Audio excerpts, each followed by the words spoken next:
So today is going to be our first 10-year rebuild of MLB The Show 24, and it's going to be with my favorite team, the Chicago Cubs. A team that got off to a hot start this season is now one of the worst teams offensively in Major League Baseball. And then you pile on the injuries.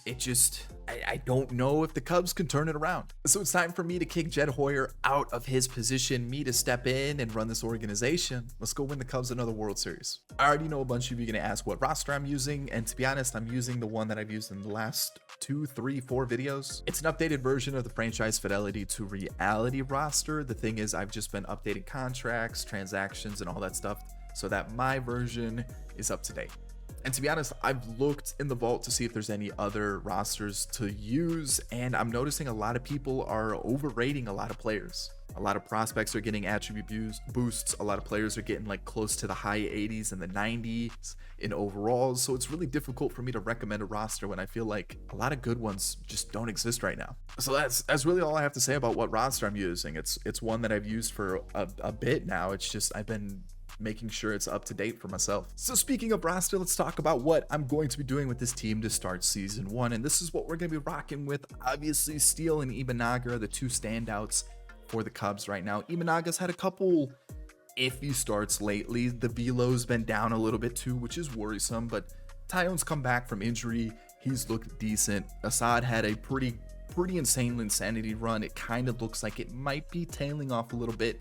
Jordan Wicks has battled injuries, and then obviously Kyle Hendricks has had to step in due to injuries. Bullpen's been very hit or miss, and so looking at this pitching staff, I don't really know what to expect. It could be really good, it could be really bad. So let's see how season 1 treats us and just kind of go from there. Lineup wise, the main omission from the squad right now is just PCA, and it's because I can't guarantee him every day at bats. So I'm going to do a little Jed Hoyer thing. I'm going to keep him in the minor leagues and just kind of wait to see if Talkman or another offensive player just starts to lack, and then I'll put PCA in the lineup. So then looking at the team, this is basically the Cubs, right? Like this is what we're going to rock with. The only change is I'm going to have Alexander Canario as an extra bat on the team, and then we'll go from there. Pitching prospect wise, Cade Horton's the main one. In real life, he's injured, but with that A potential, I'm really excited to see how he develops over the next few seasons. The hottest offensive prospect, and I don't mean looks, we've got Moises Ballesteros, 20 years old in AAA now, and the guy can hit. The main issue, he's a catcher. He's got the Alejandro Kirk build, so does he stay behind the plate? So he's probably going to be a DH, but hey, if he continues to swing the bat like he has,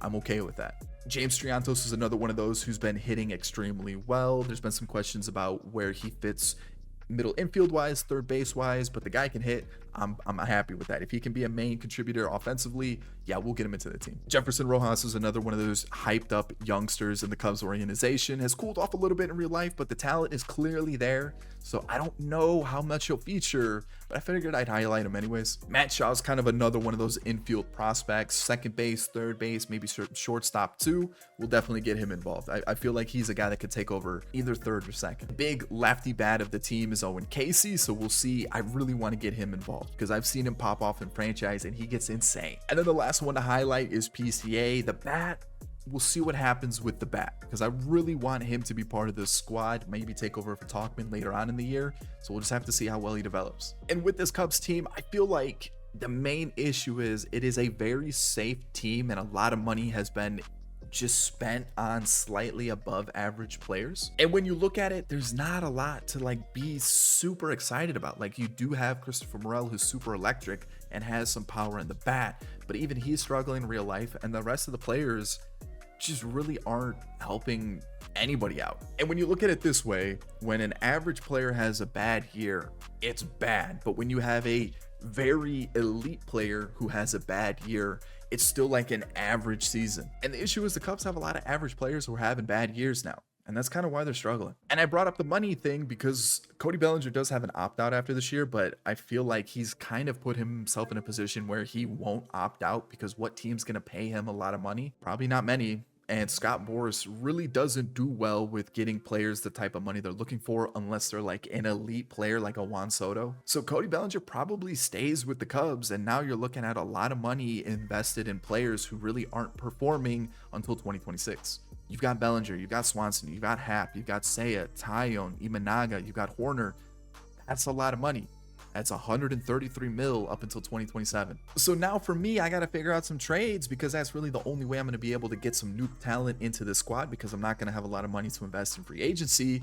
That's gonna be a pretty good challenge for this rebuild. And speaking of challenges, I'm gonna give myself 4 of them to accomplish over the next decade. The first one, probably the easiest, is gonna be 7 division titles over the next 10 years. I feel like if a team wins 7 times over the next 10 years, that's a pretty good stretch for them. The second one is gonna be 1 MVP, 1 Cy Young, and 1 Rookie of the Year. It doesn't have to be in the same season, but I feel like if I win at least 1 of those, I feel like you're building a pretty good organization. So hey, let's try to win at least 1 of each. The third one might be the hardest, and it's gonna be 4 World Series. I'd say 4 World Series over a decade is a pretty good dynasty. I mean, I know there's been better squads out there, but 4, that's gonna be pretty tough. And then the final one is gonna be a Cubs themed one where I need to find the next Baez, Bryant, and Rizzo. Essentially a new core for this Cubs team that is a homegrown core. So essentially young players that are already on the team or players that I draft. And the one thing that's gonna make this difficult is 3 of them have to hit 90 overall. And I picked 3 because Baez, Bryant, and Rizzo. So the challenge is 3 90 rated players that are homegrown. And if I accomplish all 4 of those challenges, plus, win, I feel like it's a pretty good rebuild. So let's get to it. Let's get to the first draft. All right, so draft day. And as you can see, I've actually got quite a few players here. And the only player that I'm thinking is not a first round possibility is Gerald Morris and potentially Norris Bonilla. I'm gonna see if we can get this guy in the second round, just because MLB currently ranks him at 129 and we have him at 42. So that's my thought process there. But everybody from Crespo up is someone that I want in the first round. And we have the 14th pick, so I feel like we've got what, 1 2 3 4 5 6. I feel like we've got a chance of getting one. All right, so Tom Cho is the first one out of South Korea. He is the #1 player on the board according to our scouts, and he was not ranked. So I have a feeling we'll at least get one of these pitchers. I'm hoping. The next one is Antonio Arnez out of the Dominican. Again, not ranked.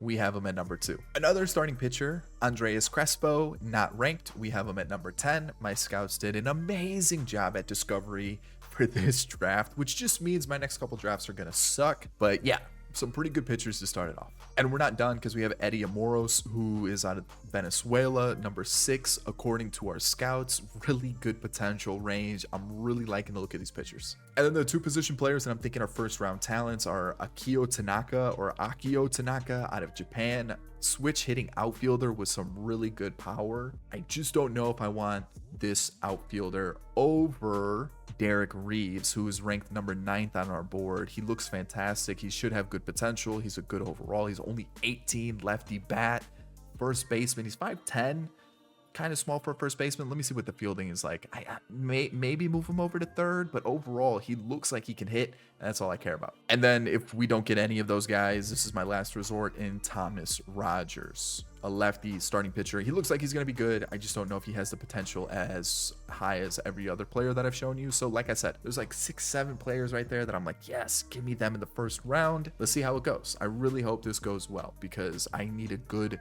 draft to start off this rebuild. Jorge Pena is probably going to be fantastic. I didn't scout him because I knew I wasn't getting him. It's just one of those players that was in that range that I didn't think was going to make it to us.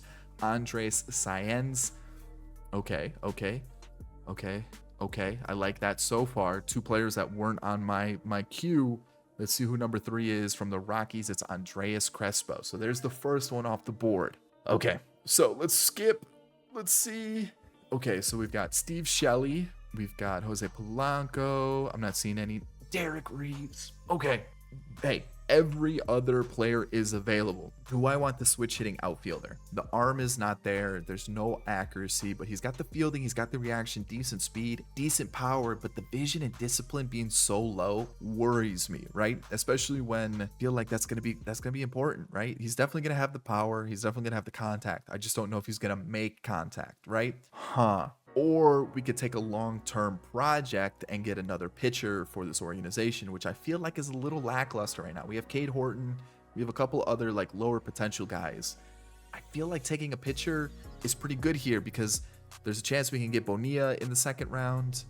But that's also like, does he fall to us in the second round?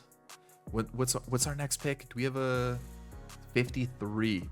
Does he fall to us at 53? If he doesn't fall to us and we don't take Tanaka, then we're in some trouble. But I think based off of these three pitchers, I want Cho because the control is a little bit higher, and I feel like Thomas Rogers is a little bit safer of a pick. So I kind of want someone that's going to help us out in a few seasons, maybe like 4 or 5, middle of the rebuild, can step in and just be an electric pitcher for us.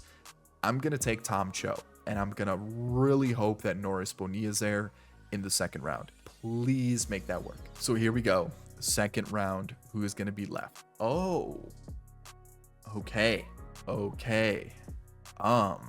What's my next pick? 93. So we took a pitcher, so I gotta take him. He's still available. I can't risk it that he makes it to the third round. Norris Bonilla is a Cub. I feel like that's a pretty good start so far. Third round, here we come. I mean, it's basically writing itself at this point. It's just Arnaz, you're in the team. Actually, I'm gonna get greedy. I'm gonna take another position player. I don't think he's gonna be fantastic, but let's be greedy. I'm gonna see if that Arnaz guy makes it to us in the next round. We're gonna take Russ Hodge, who was the last scouted player that I actually had on my board. So I figured let's get at least another position player in, and then now, all right, yeah. I mean, come on, this is literally gifting us the draft at this point. So Arnaz is in the team. Pick number 5. I'm gonna see if there's anybody else that I have scouted. We do have Ojeda. I think that might be the pick. Let's take Ojeda. I mean, through 5, I feel like this is going to be an A+ draft. And then I'm not gonna take Lozano. We have a couple pitchers already. I usually just take like an older player, like 20s, that has like decent potential. So I think this guy here, the injury, he's currently injured. That might be an issue. So instead, I'm gonna take Severino. He's probably gonna be like 75 potential, but let's just do it anyways. It's another position player, and that's the draft. I feel like it went amazing. All right, so we're at the deadline, and we're currently tied with the Reds for the Central. Offensively, I think we're okay, right? Like nothing too crazy, but I think we're fine offensively to get through the rest of the season. Like Patrick Wisdom off the benches, whatever. Bodie the same. Tomas Nido, Canario, they're all doing fine. Plus the lineup, I'm okay with that. PCA is tearing it up in AAA. Probably should call him up fairly soon, depending on how things go. But like even Canario's hitting 333, so it's just like, who am I taking out right now? I feel like offensively we're doing great, and if I don't need to rush a prospect, I'm not going to. Pitching though, I have shuffled it up a little bit. Wesneski's been called up along with Keegan Thompson, so I feel like a lefty in the bullpen is probably needed, and then maybe just like a starter. Like Assad isn't really developing. You got Tyone, who's like doing fine, and obviously Hendricks is not going to be here next year. We do have Cade Horton. Where is he? He's in AA. Definitely need to call him up to AAA because he's tearing it up. It's just, again, per 9s wise, I don't know if he's ready just yet.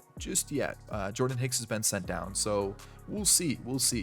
I do have a pitcher in mind that I want to get, and I feel like he could be part of the rotation for the next 4 or 5 years, 6 years, 7 years. I don't know. We'll have to wait and see. But let me go show you the trade. Actually, the first trade is going to be the first like minor trade. It's going to be for a lefty from the Royals, who are not currently in the Central race or in the wild card race. So I'm going to pick up Austin Cox from the Royals. Lefty, I need one in the bullpen for Nick Madrigal. Get him out of my team.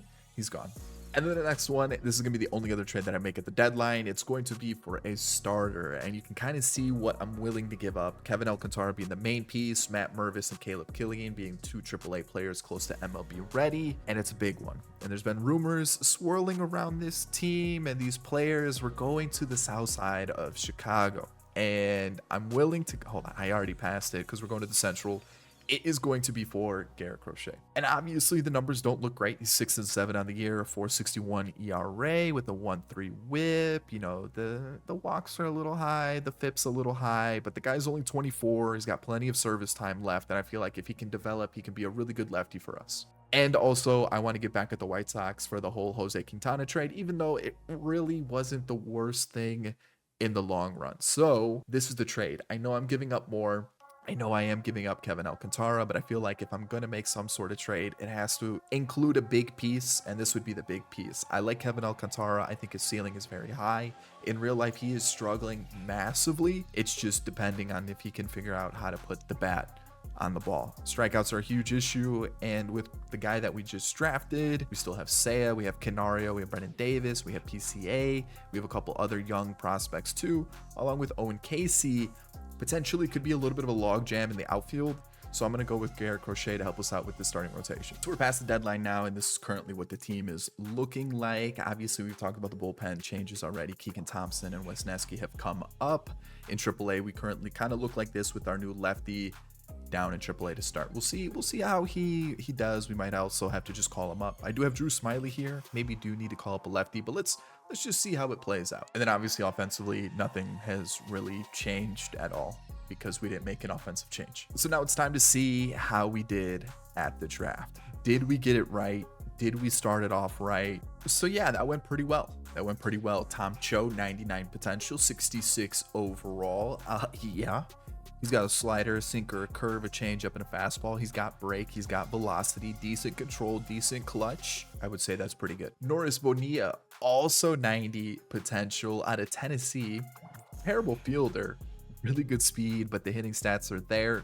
The typical like outfield build that they always make in MLB The Show, but hey, I'm happy with it. 299 potential players. The third round pick was a little bit of like a whatever player, Russ Hodge. I just wanted another position player in the draft. He's got speed, doesn't really have fielding or really anything else, so he might be a trade piece for the future. 92 potential for Antonio Arnez on the Dominican, a lefty with good velocity and break.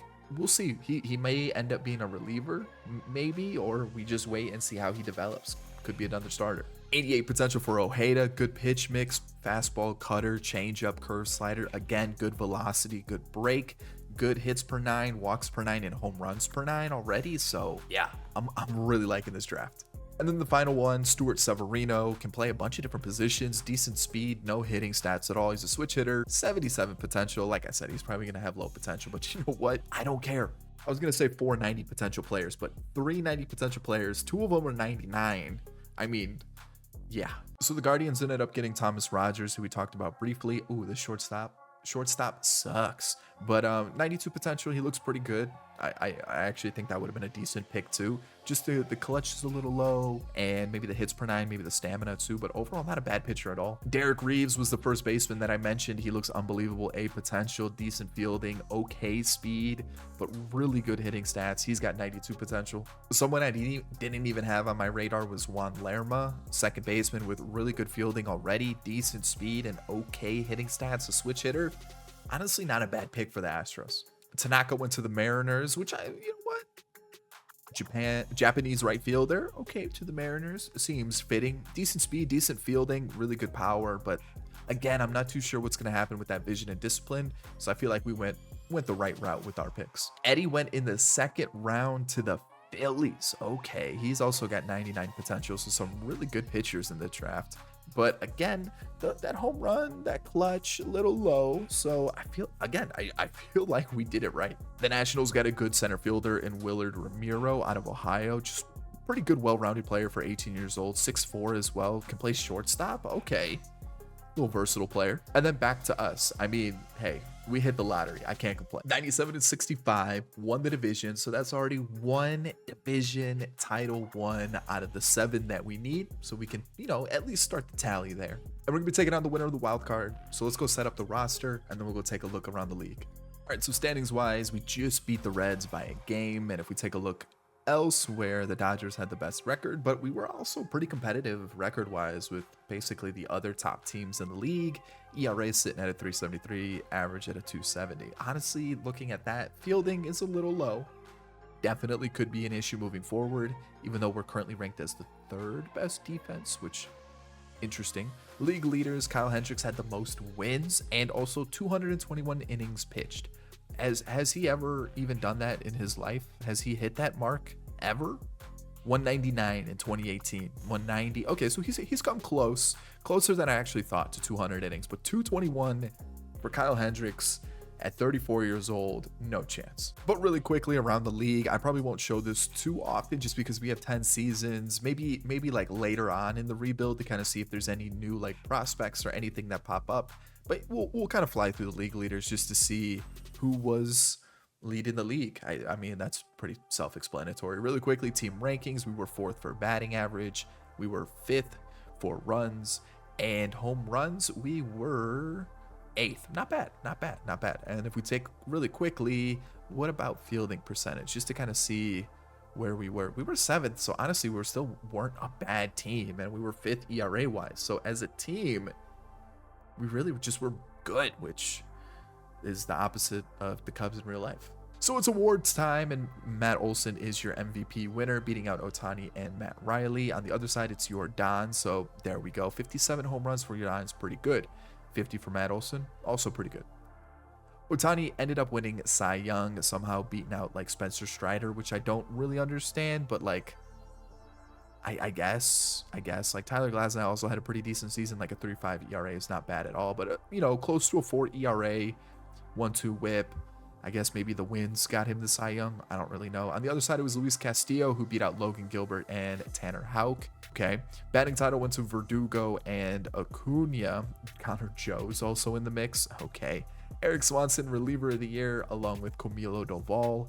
And rookie of the year goes to Young Hoo Lee, beating out Luciano and Jackson Churio. No Imanaga, which is kind of disappointing. It would have been nice to get that rookie of the year. And then on the AL side, it was Everson Pereira who they called up, and he popped off. What?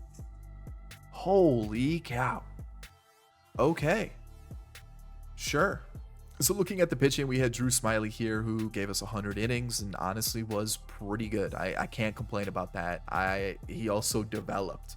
I was thinking about getting rid of him, but maybe I keep him. It's probably a really bad idea, but maybe. Wisniewski cooled off towards the second half of the year, still hovered around a 4 ERA with a 1.2 WHIP. So it's definitely not bad. I definitely want him in the probably as a reliever. I think that's going to be his spot moving forward, unless I'm like I need a starter. I think the long relief, maybe even middle relief, is a spot for him for this rebuild. Adbert, who I know is injured in real life, but for our rebuild was pretty good. Was really good actually. 3.2 ERA, 1.1 WHIP. Yancy Almonte was probably like the worst of the bullpen this season. Only 16 innings pitched, but you know, Assad really wasn't amazing. The WHIP's high, the ERA is at a 4.3, and also where is he?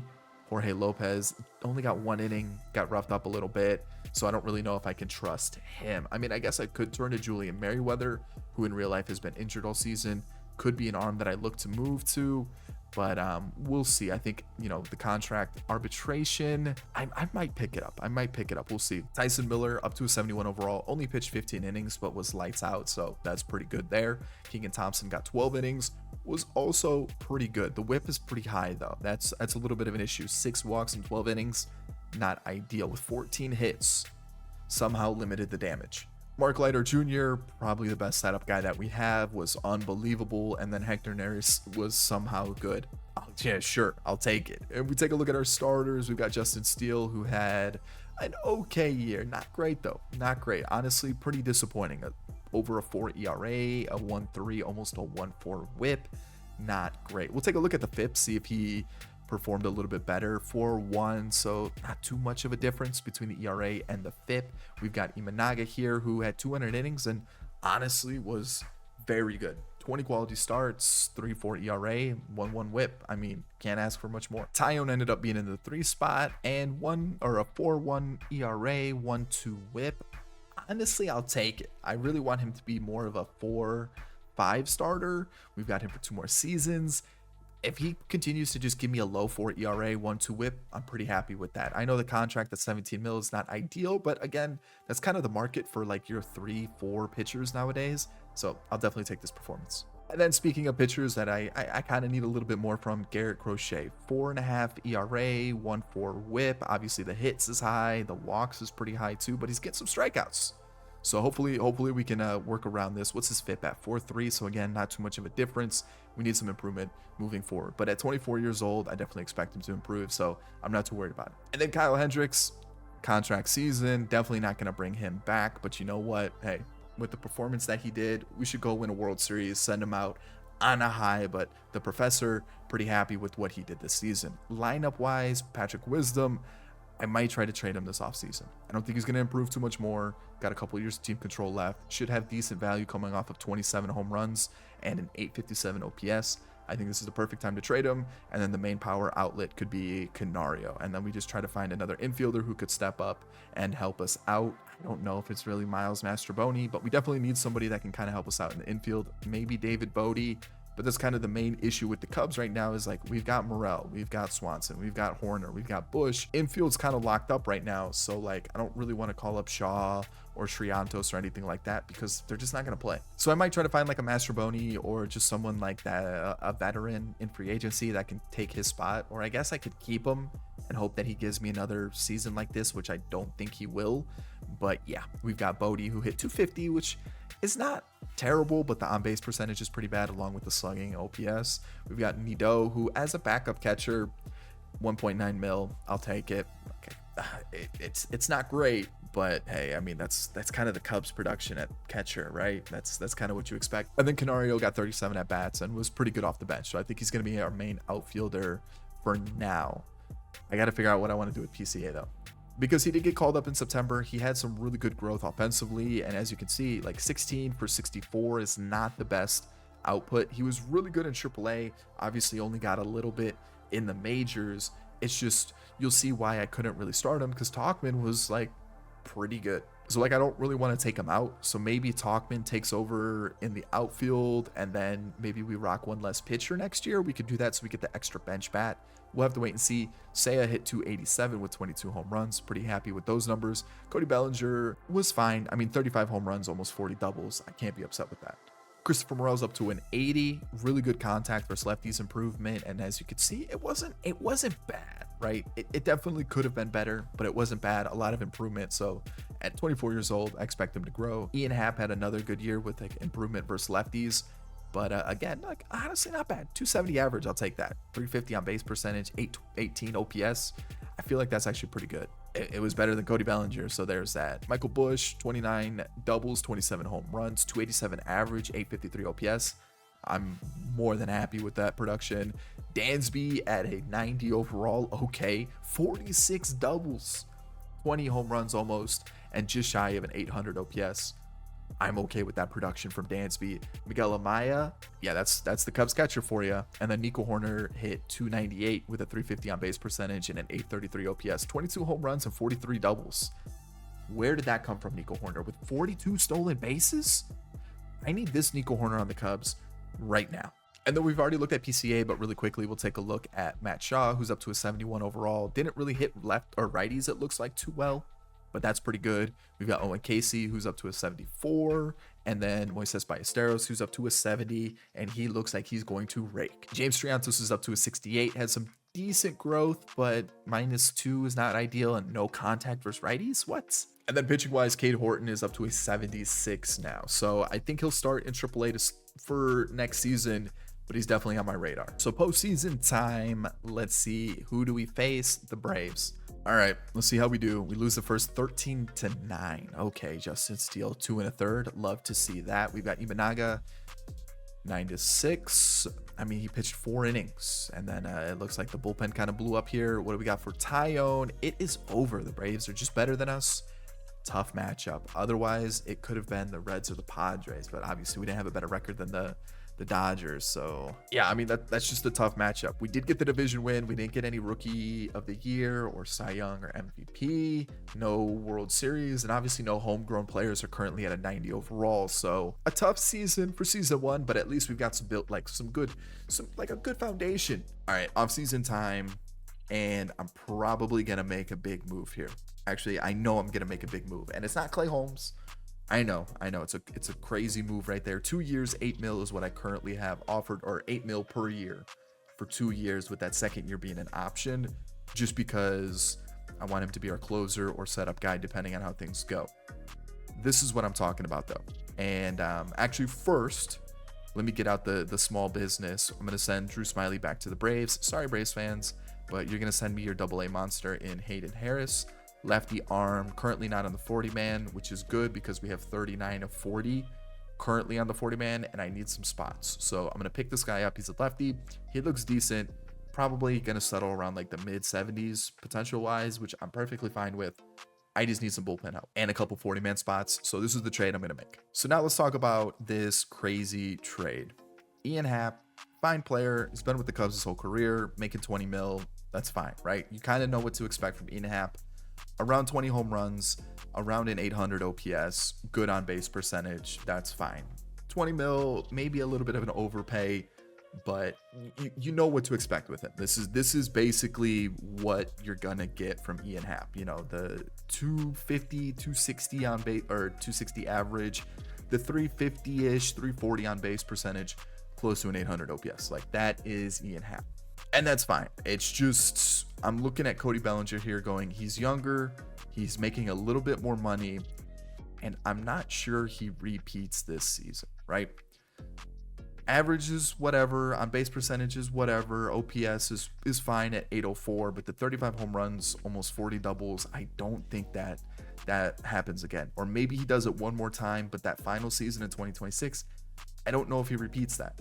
And the thing is, I feel like if I take that 26 mil, I could go get a crazy pitcher, which I feel like we could use. We could use like a crazy ace, or I could go out and spend that 26 mil and probably get a very good offensive player, which there really aren't any here besides, you know, Juan Soto, Willy Adames, but we don't necessarily need a shortstop. So I guess Juan Soto is really the only option. But also at the same time, that 26 mil just really opens up our budget, right? That puts us over 100 mil available budget. I only have 40 mil on the pending offers. So that just gives us flexibility, not only with money, but also now with the lineup, right? I could move PCA to center field, Talkman could go to the bench. I could go out and move Bush to the DH. I can move one of the other outfielders to the DH and then get another outfielder, or get a big name first baseman. It allows me some flexibility with this offensive lineup, which I feel like I'm kind of stuck in because I have Suzuki, Bellinger, Happ, Swanson, Horner all tied up in contracts. I also have Michael Bush, who's in arbitration, which, I mean, I'm not getting rid of him after he just hit 287 with almost a 350 on base percentage, right? I'm not getting rid of him. So I could keep him at first base, move him to DH. And I feel like Bellinger's value is high. Need to capitalize while I can. And I could look to go and get a player that could slot into the team, right? Like I could keep Bush at first. I could move Morel to DH and get like a really good third baseman. But then that kind of blocks all the middle infielders that we currently have in the farm system. Matt Shaw, James Triantos. Who else am I missing? Ballesteros could come up and play DH too. Like, I don't really want to block all these different players, right? And so I'm kind of thinking if I trade Bellinger, probably should try to get like a really good prospect. And you're probably thinking, why would you trade one of your best offensive players with some power when you're trying to win? I just feel like I can take that 26 mil and use it way better than what we're currently using it for. So yeah, let's go make the trade. Essentially what I'm doing is I'm trying to acquire superstars and making this team a lot more fun and just better in general, rather than playing it safe like Jed Hoyer would do. And yeah, I'm being a little cutthroat and trying to win. So with that in mind, I'm going to go to the Twins because they're currently looking for a center fielder, and I'm going to take their 20-year-old prospect in Walker Jenkins, and I'm going to send them Cody Bellinger. I'm also going to get a catching prospect, and it's nothing too crazy. I just want to get rid of, let's see here. Yeah, let's get rid of Caleb Knight, and I'm going to pick up this guy here, Ricardo Olivar. It's nothing crazy. It's just I want a non-D potential catcher that can kind of grow with the team as the years go by, and then he could potentially be a backup. Who knows? But really the big piece is Walker Jenkins. And you're probably thinking, why are you doing this trade? I want to open up the money. I want to get a crazy prospect for the future. And realistically, I know we just did draft Bonilla, but after trading Alcantara, we could use another top prospect in the outfield. Walker Jenkins definitely fits that. So this is the trade. And I know it doesn't make a lot of sense as a Cubs fan to go and trade one of your better offensive players after a season like that. And also as the Twins, I definitely don't think you would acquire Cody Bellinger for Walker Jenkins. But hey, I'm making moves. So I talked about potentially acquiring a pitcher. Did I say that? I think I did. I could go out and get Corbin Burns for probably less than what, or similar to what Cody Bellinger was getting paid. And this would probably make it the best rotation in baseball. The thing is then, Cade Horton is 100% blocked for the next couple seasons, and I don't know if I want to do that. The only way I could get Cade Horton into the mix is if I were to make Wesneski some sort of reliever in this section, keep Wicks over here, Tyone comes over here, Horton, Corbin Burns. And then again, I still think that rotation is absolutely nasty. So I'm on the fence about it. The thing is, we now have the money to go out and sign a big name pitcher and also acquire a really big name player if we wanted to. Like just to show you, I don't think I'll do this, but like I still have the money to go out and like do that and be comfortable. Ooh, I mean, that's kind of crazy. All right, so as you can see, we're ranked second. We've got some good pitching, some good defense, some good speed, some contact and power, and I'm finally treating Chicago like a big market team. So let's talk about this squad. Let's start with the pitching. Corbin Burns, 25 mil. First year, we backloaded it, so for the next couple seasons, we'll open up a little bit of money. And a 3-year deal at 22.2 million on average. I feel like this is a steal, and I feel like we got it because he didn't have the best of seasons last year. I still feel like he's going to be a fantastic player for us. Yes. Huge. I mean, look at this rotation now. I will 100% still get Cade Horton into this team in late second half, potentially starting in the rotation next year. I have a plan, especially since I have a feeling some or most of this bullpen is going to change. I did bring in AJ Minter because we got to arbitration and he was still available in free agency. He was the best free agent by quite a bit. And for 6.5 mil for an extra lefty in the bullpen, let's pick him up. It's nothing too crazy. I really like that. Essentially, you know, that 6 mil was the difference between Happ and Bellinger. There we go. And then I guess we paid what, 2 mil extra? No, 25 mil. So we paid 7 mil extra for Corbin Burns and AJ Minter, which I think is going to be a huge upgrade for this pitching staff. And we're looking pretty good. So there's a couple guys that are on waivers. The main one is Yency Almonte. But again, we've got depth in the bullpen for sure. And then we've got some prospects for pitchers. I brought in Eric Lauer, probably not going to use him, just brought him in for the AAA squad. All right, this is where it gets juicy. I did it. I know. I did it. 37.3 mil for 15 years. He's not leaving. He is staying with the team. And it honestly is going to work out because Ian Happ's going to leave at some point. Seiya's going to leave at some point. We're going to need an outfielder. And at 26 years old, signing a superstar for your team for the next 15 years, it's got to be done. And the Cubs need somebody like this in their organization. As cool as PCA is, as great as Matt Shaw, Owen Casey, Moises Ballesteros, all those players are, they are not Juan Soto, and I am pumped to see him in a Cubs uni. It's not going to happen in real life. I had to do it here. I know. So yeah, that's the team. I think it's pretty good. Luis Vasquez is going to be the extra infielder. I decided to keep Patrick Wisdom because I felt like for 3 mil, if he can hit us, you know, even like 15 home runs off the bench, I'm pretty happy with that. He's not going to play any, you know, as the DH because he was the DH last year against lefties. Juan Soto's in the team. We're rocking with basically the same lineup on both sides. I might switch up who hits where, but realistically, this team's pretty juiced now. I'm actually pretty excited about the team we put up. That's a crazy offseason. All right, so we're at the draft, and I need to reorder this. Essentially, it looks like this, right? We've got all these guys from Fishman up that I would like in the first round. We have the 26th pick, so it's gonna be interesting to see how it plays out. Billy Fishman looks decent. The control being a little low is a worry, but a good pitch mix. I like that a lot. We've got Nick Worth, who at 43, you're probably thinking first round pick. We don't have a second round pick. So I'm kind of thinking, you know what, let's take whoever I feel like I should get for a first round pick. And I feel like we could take a pitcher, or we could wait maybe towards the end where we could get maybe someone like Ochoa or Griffith or McGee, which I feel like we could get them a little bit later because this guy's ranked 66th in the draft, but MLB doesn't have him ranked at all, and he's got some really good potential, so he can help us out later. Or someone like a Darren McGee, who we have at 74. MLB hasn't ranked him. Again, the potential up to 94, so again, it doesn't look too bad. And then Ochoa, again, not ranked. We have him at 12. So these guys could potentially make it to the third round, maybe the fourth round, and I feel like we could get a pitcher there. And with like Fishman, Worth, Frank Hernandez looks pretty solid too. We've got a catcher here, which he looks like he's gonna be a glove first catcher, but like the hitting stats around the 60s and 70s, doesn't look too bad.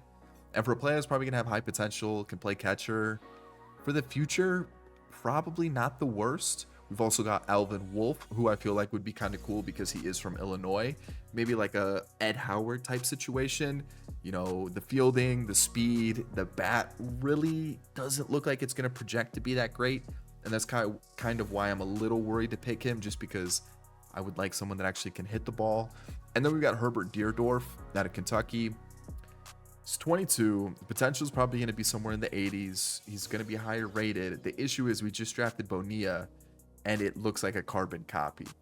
And this probably is the best and the safest player to choose. It's just, I don't want a lot of high contact, low power players, right? Like, it's cool. Like, we got our one in Bonilla who's got crazy potential and is actually younger. But the thing is, I just don't want multiple of these type of players, right? I don't want the crazy speed, the really bad fielding, the no power, the high contact. I kind of want to mix it up. And that's kind of why I'm thinking maybe we just go with someone that's a little bit different. Maybe the hit tool isn't there, but they've got everything else.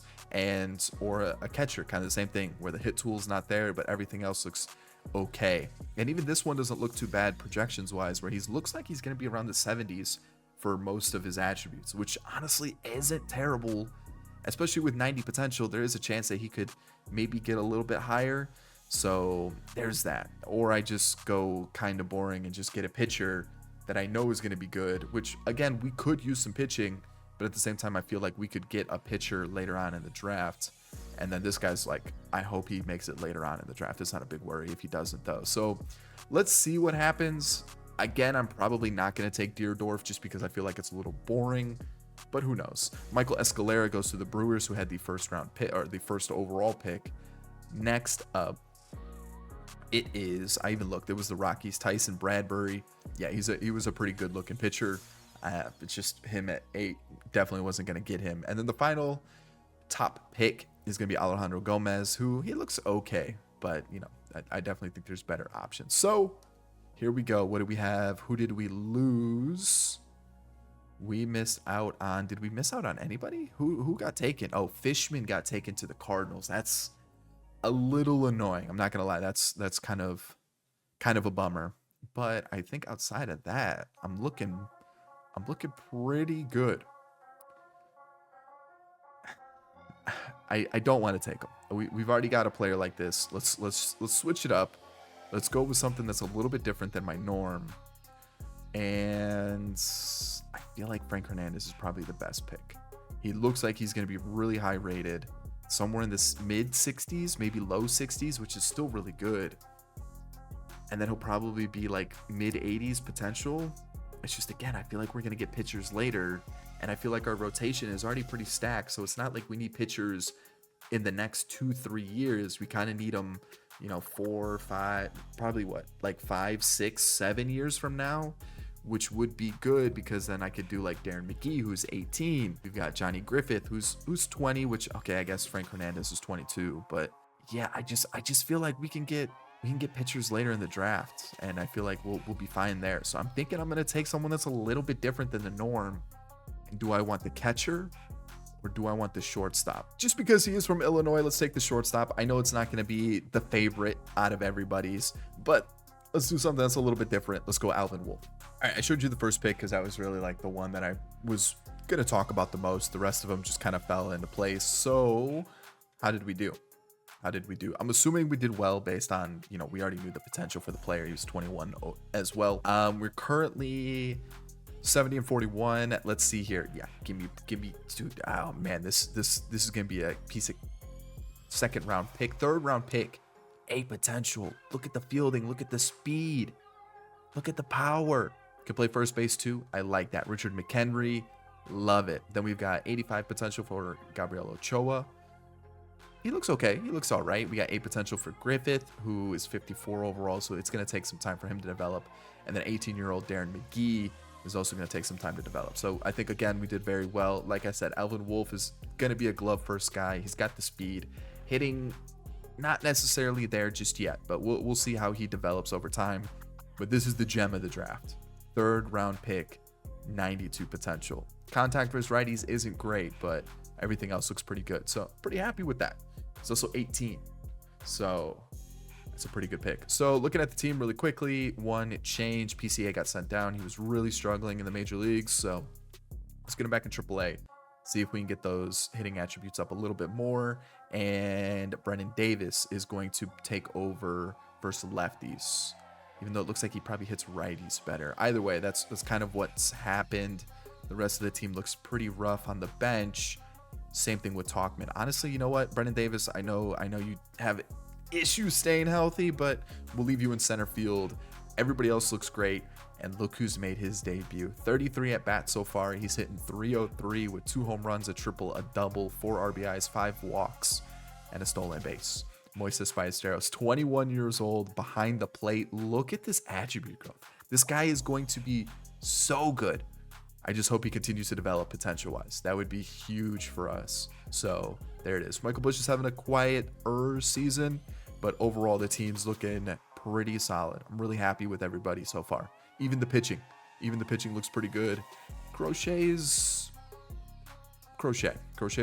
But Tyson Miller got called up for Merriweather because Merriweather was struggling a little bit. But other than that, everybody looks fantastic. We're absolutely killing it. 70 wins. Is that the best in baseball? It is. So unless we absolutely fall apart, we should have a pretty good season. 104-58, taking on the winner of the wild card. I'm pretty sure we had the best record in baseball. We'll take a quick little peek. 104. Did any other team hit 100? Alrighty, league leaders. Corbin Burns had the best ERA and whip. And offensively, Juan Soto was pretty good. Yeah, pretty happy with that. Looking at the league. Okay, all right. Some interesting. Jake McCarthy's with the Twins now. Interesting pickup for them. Okay, all right. Trey Turner led the league in doubles and triples. Pena had 15, J Ram with 44 home runs, and Juan Soto with 47. Okay. Anybody else on the Cubs? Oh, I got to show you this. Top prospects. We have the number 1 and number 2 prospects in all of baseball, along with number 6, 8, and 10. And I think we had one more a little bit farther down. Let me see if I can. Owen Casey, 54. And I think that was it. I think that was the last one we had. Oh no, Matt Shaw snuck in at 82. Okay. And Triantos at 98. Wow. What is that? 1, 2, 3 for Casey. And then the rest were up here. So that's 3, 4, 5, 6, 7, 8 top 100 prospects. Amazing. Tom Cho's already up to a 71 overall at 18 years old. Definitely still a few years away from the majors, easily with that hits per 9 being so low, along with the control. But he looks very good. And if we just take a look at our organization, Norris Bonilla, still 18. Like I said, this is the low fielding, the good speed, the no power. We didn't need another one of these. He looks fantastic, though. Walker Jenkins, up to a 69 overall, is now in AAA, so he's looking pretty solid at 20 years old.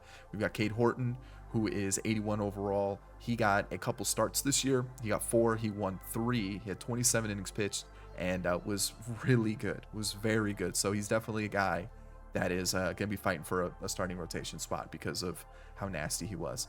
And then we had Arnez, who was a top 100 prospect. He looks okay. And then Owen Casey's up to a 77. He looks like he can hit, and I'm excited to get him into the team at some point. Matt Shaw's kind of struggling in AAA, so I'm not really like in the biggest rush to get him called up.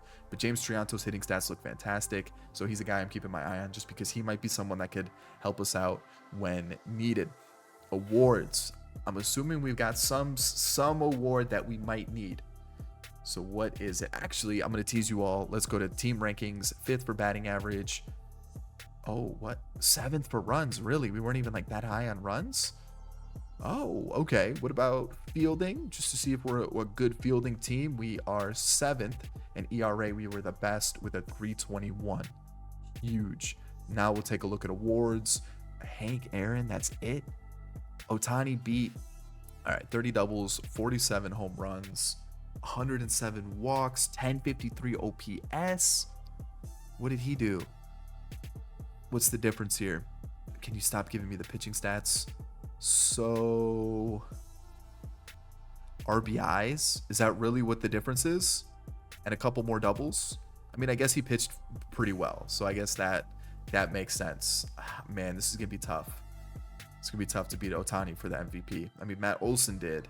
But man, Okay, Max Fried. Okay, he won MVP on the other side. Interesting. Obviously going to win Cy Young there. Ohtani won Cy Young just because of what? Strikeouts? I feel like we got robbed on the Cy Young here. I feel like we got robbed on the Cy Young. Batting title went to Alex Bregman, along with Julio Rodriguez, Duran, and Edwin Diaz are your relievers of the year. We did have Clay Holmes in the mix, who was actually very good this season. And Adele Amador won Rookie of the Year with 28 home runs. Okay, all right. And Derek Reeves was in the draft last year. The Tigers called him up immediately at 18 years old, and he wasn't bad. He definitely wasn't bad, but maybe, I don't know, Brooks Lee had a pretty good season. I'm just saying he did. So let's take a look at the pitching staff really quickly. Jordan Wicks in this long relief role was amazing. So I feel bad taking him out of the starting rotation, but like, this just might be his role. Like, he might just thrive right here. We've got Hayden Wesneski, who's now just absolutely killing it in this situation. Potentially could move into this role depending on how the offseason plays out. Adbert is doing well. We're looking pretty good with him too. I mean, those are 2 good seasons back to back. AJ Minter gave us 1 good year. I don't know if I bring him back. I probably will. He's only 31. We should be able to get another season out of him. He was unbelievable. Jorge Lopez up to a 78. He was very good in 10 innings. Keegan Thompson took over for Julian Merriweather and also Tyson Miller. Both of them just really struggled in the innings that they pitched, so he's just going to hold it down for the postseason. Mark Leiter Jr. is probably going to walk. He's one that once he hits 34 years old, it's over. So he gave us a couple good seasons, especially the last 2. Really happy with it, and that might open the spot for Wesneski to come into the middle relief spot, and then maybe Tyone slots over here, and we get Cade Horton in the mix. We'll see. I do feel kind of bad because, as you can see, Tyone had a really good season, and then of course Clay Holmes was also very good. Only blew 4 saves, 2.5 ERA, 1.08 WHIP. I mean, that's a pretty good season right there for the guy. And I think I'm going to pick up that $8 million option. For $8 million for a really good closer, hey, the Cubs need one in real life. And for $8 million, that's a bargain. Corbin Burns was unbelievable. I think he got robbed at the Cy Young. That's just me. I feel like he did. We've got Justin Steele, who had a definite bounce back season. Huge for us. Same thing with Corbin Burns. He had a huge bounce back season. Imanaga starting to regress, but not a bad year. Not a bad year at all. Tyone, like I said, had a really good season. Very good. He's kind of going up in a couple attributes, but also going down. So we'll see. Maybe I don't start Cade Horton in the year, and if Tyone starts to struggle a little bit, maybe then Cade Horton comes into the rotation, and then Crochet improved slightly. Let's see what the FIP's looking like. Did it improve from last year?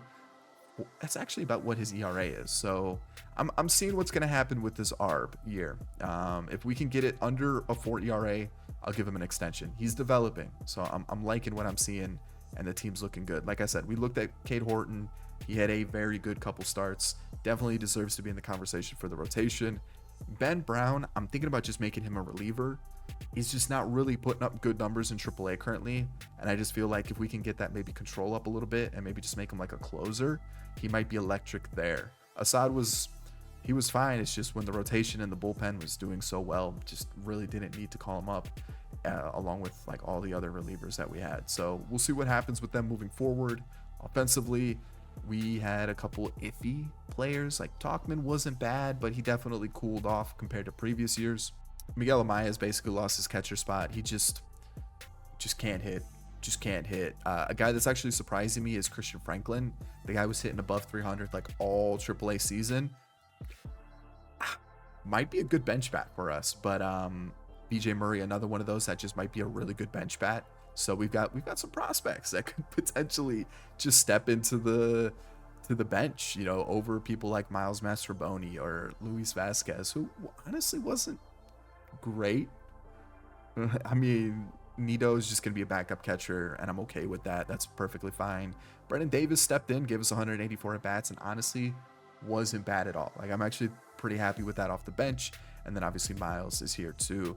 I got rid of Patrick Wisdom. I don't even know where he is, to be honest. I took him off the 40-man. Where did he go? He is in AAA. Yeah, he was, not great.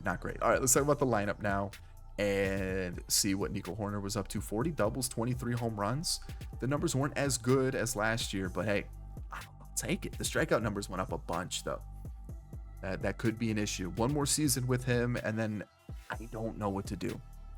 I don't know what to do because he'll still only be like 28, 29. It's just I don't know how much more he'll improve. Seiya had another good season, only 18 home runs, but 15 stolen bases, so not bad. Juan Soto obviously was in the MVP race. We've got Ian Happ, who again put up a good season, so he may not develop too much more, so we might just call it quits after this next season. But again, just a good season. So now Michael Busch, what are we looking like?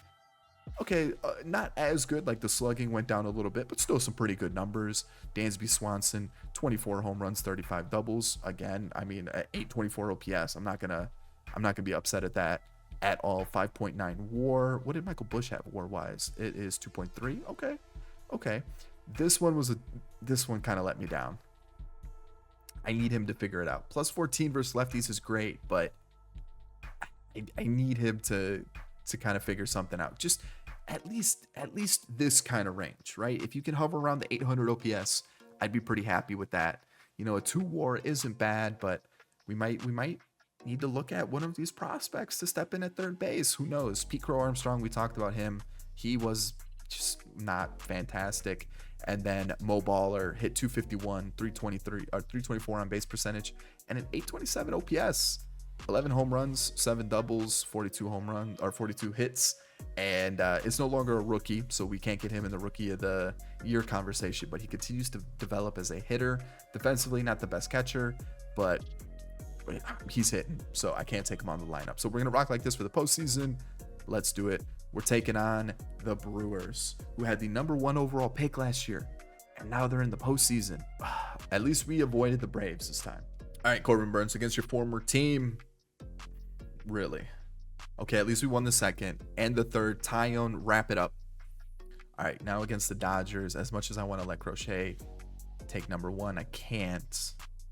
Everybody else is looking pretty good. Oh, wow, Corbin Burns got roughed up. Corbin Burns versus Ohtani. We lose 4-6. That's a tough one. We do win the second, not the third. 2-2, Crochet, please. 8-3, Corbin Burns. I need you here. Comes down to Justin Steele, and we win 2-0. We're taking on Cody Bellinger and the Twins. Talk about a story against the Twins. Cody Bellinger, will he get his revenge? Will he win it? Please get the win. That's not a good start. We do get the second one, okay?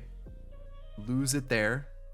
We're one away from getting eliminated, ending our season. We're still alive. Justin Steele, please. Game 7. Corbin Burns, Joe Ryan. You know what? Whatever happens. Let's quick manage it, and we're home. I mean, this is talk about a game. Please, I need. Okay, so Ballesteros needs to come out. He's just too tired. Maybe. You know what? No, leave him in. Let's do it. Good 1-2-3 inning. Let's start it off right. Let's swing. Look at that. Suzuki with the RBI double. Then Soto brings in the second, a fly out, and a double play. 2-0. Early lead, just what you need. And let's add to it. We're going to steal second with PCA. Now he's in scoring position for Ballesteros. You know what? With 2 outs, I don't hate it. Could have got that third run in, but hey, we're getting on base. We're causing mayhem. Seiya with another RBI double. And can we add on to it? We can't, but hey, we get that third run, and it's looking pretty good. So far, so good. I'm liking what I'm seeing. Another single. It would have been crazy if Seiya got another RBI double right there. Hey, still 3-0. Corbin Burns is looking okay. I was going to say he's looking good. 1 run scores. Stolen base there. Really? A strikeout. An error. Okay. Okay, let's go Minter here. Let's get the out. 1. No way. Really? What's going on here, guys? What's going on here? Really? Wisniewski, you had a great season. Okay, we're down 1. Down 1 in game 7. Please, offense, wake up. I need you here. Please. Okay, that's good. Let's get second base. Still get second caught stealing.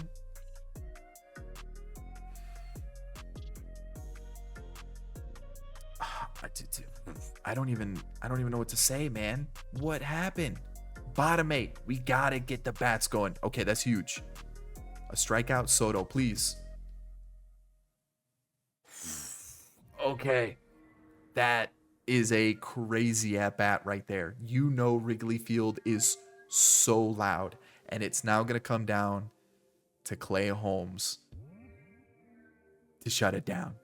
A fly out, a ground out, 1 out away. Edward Julian up to the plate. He gets the ground out, and the Cubs win a World Series in season 2 thanks to a Juan Soto 2-run shot in the bottom of the 8th. Who is the MVP? Moises Ballesteros, the 21-year-old Venezuelan, comes in, hits 400 almost in the World Series with 2 home runs, 3 RBIs, and playoff MVP went to Ian Happ, who had a postseason. Let's see, what did Cody Bellinger do in the postseason, just to get an idea. 254 with 8 RBIs. It's not terrible, but you know what? We made the right decision. We added some offense. We added some pitching.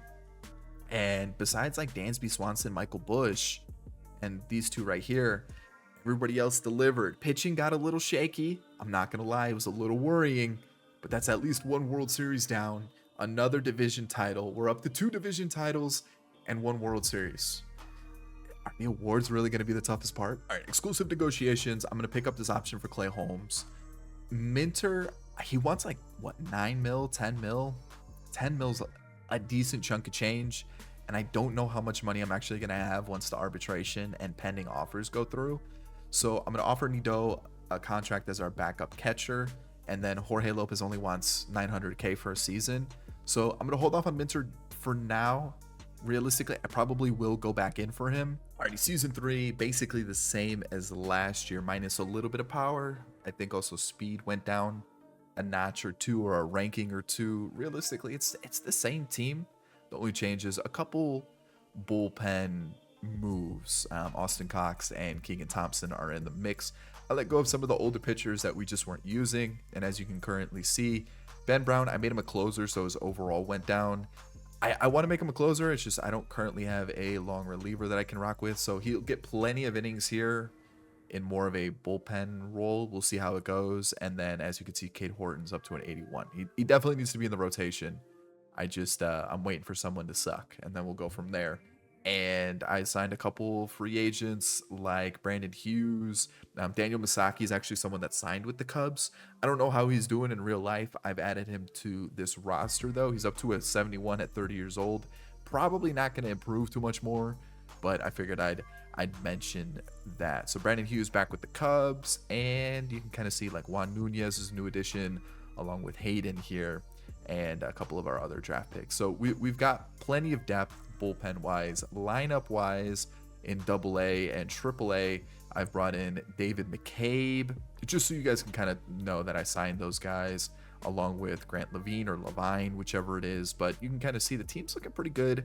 Amaya and Canario currently on waivers. They might get chosen. I don't really know. And this is currently what our second team, or our AA team, our AA team is looking like. So yeah, the team I feel like is good. We've got a really good farm system too, and our lineup currently looks like this. It's the same. It's the exact same. Big offseason moves this past offseason were both in the AL West, actually. It was Bo Bichette on a super cheap deal to the Athletics. I considered picking him up if I didn't already have like a plethora of middle infielders. I just felt like, you know what? We'll let him go to the Athletics. I don't really think it changes their team too much.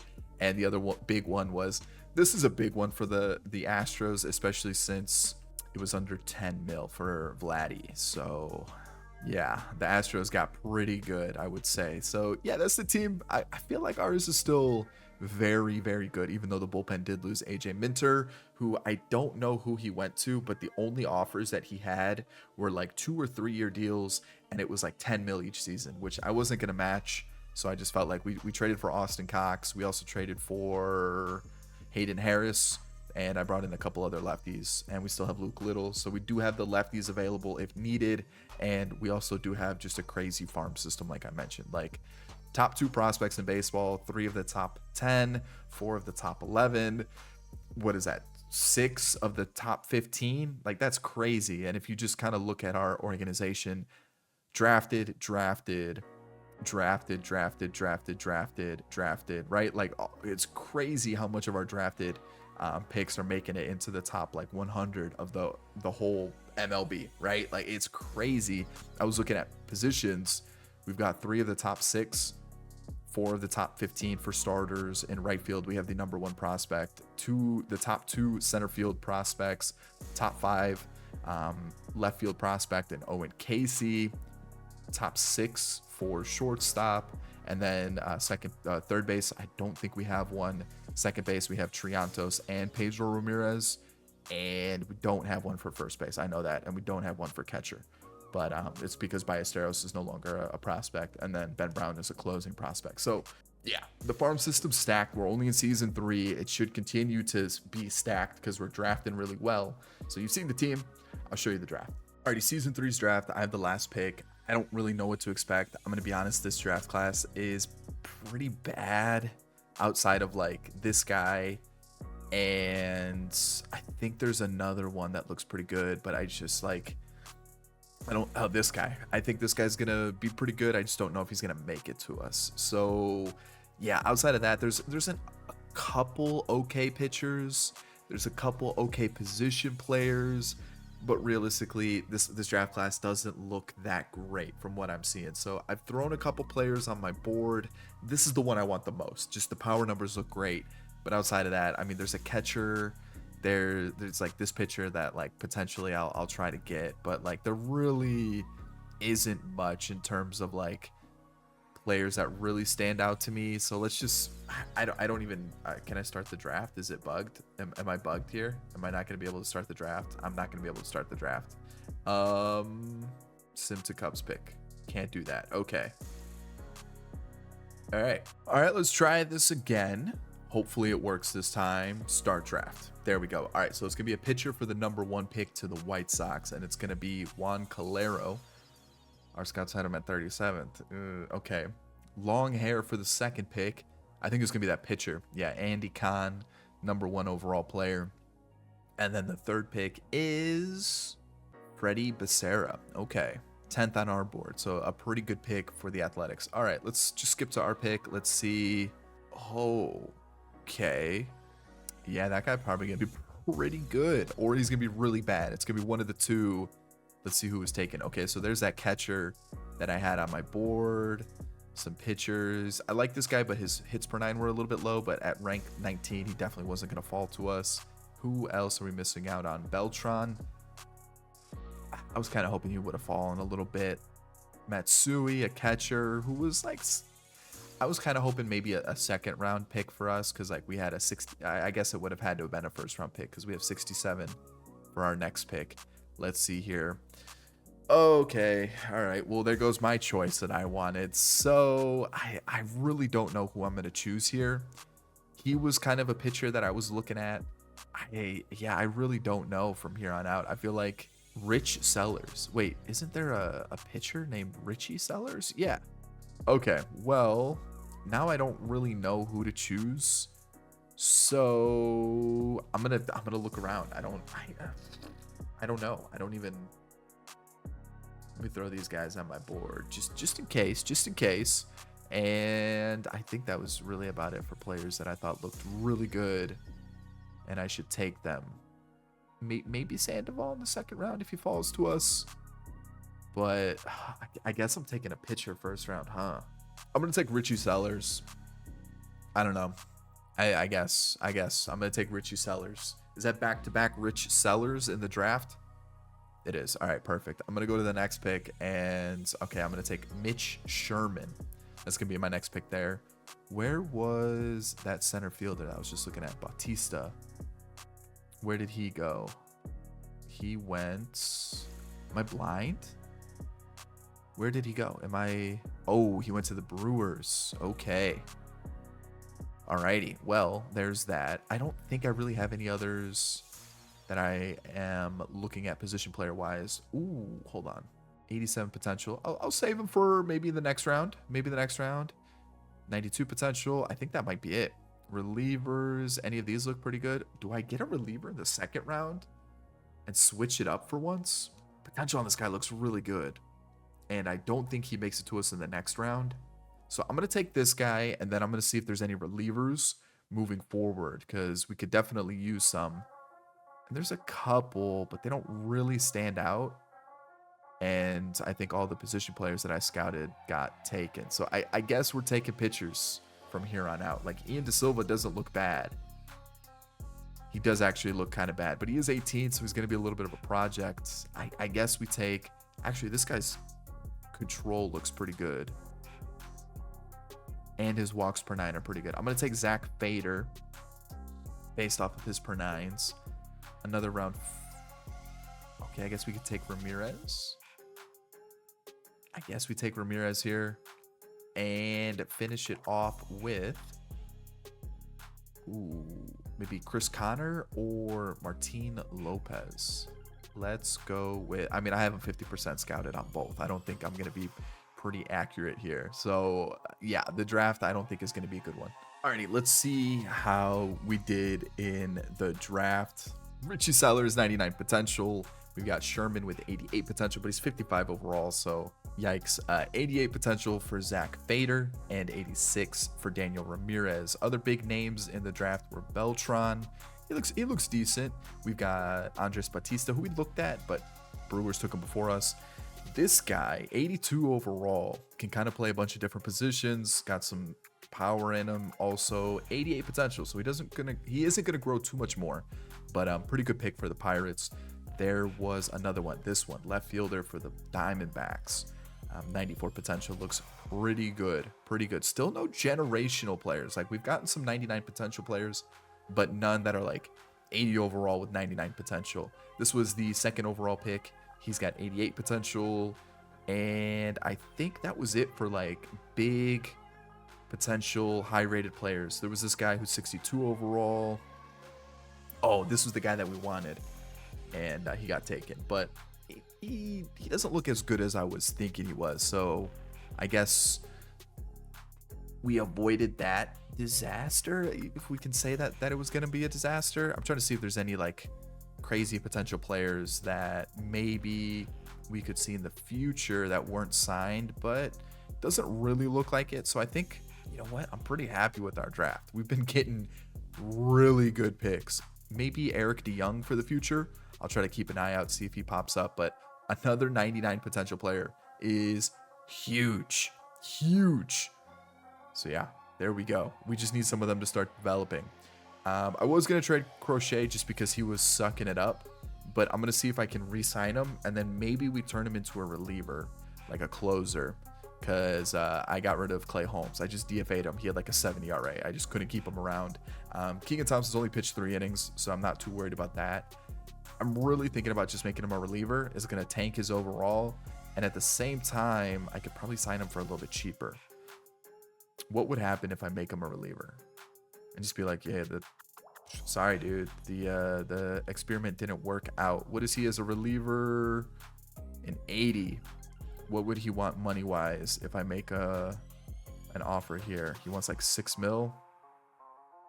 Let me give him 2 years. I'll give him 6.5 mil. Oh, he wants cheaper than that. Okay. Yeah, that's right. I'm cheesing the system. I will give him 5 mil, 2 years, 3 years.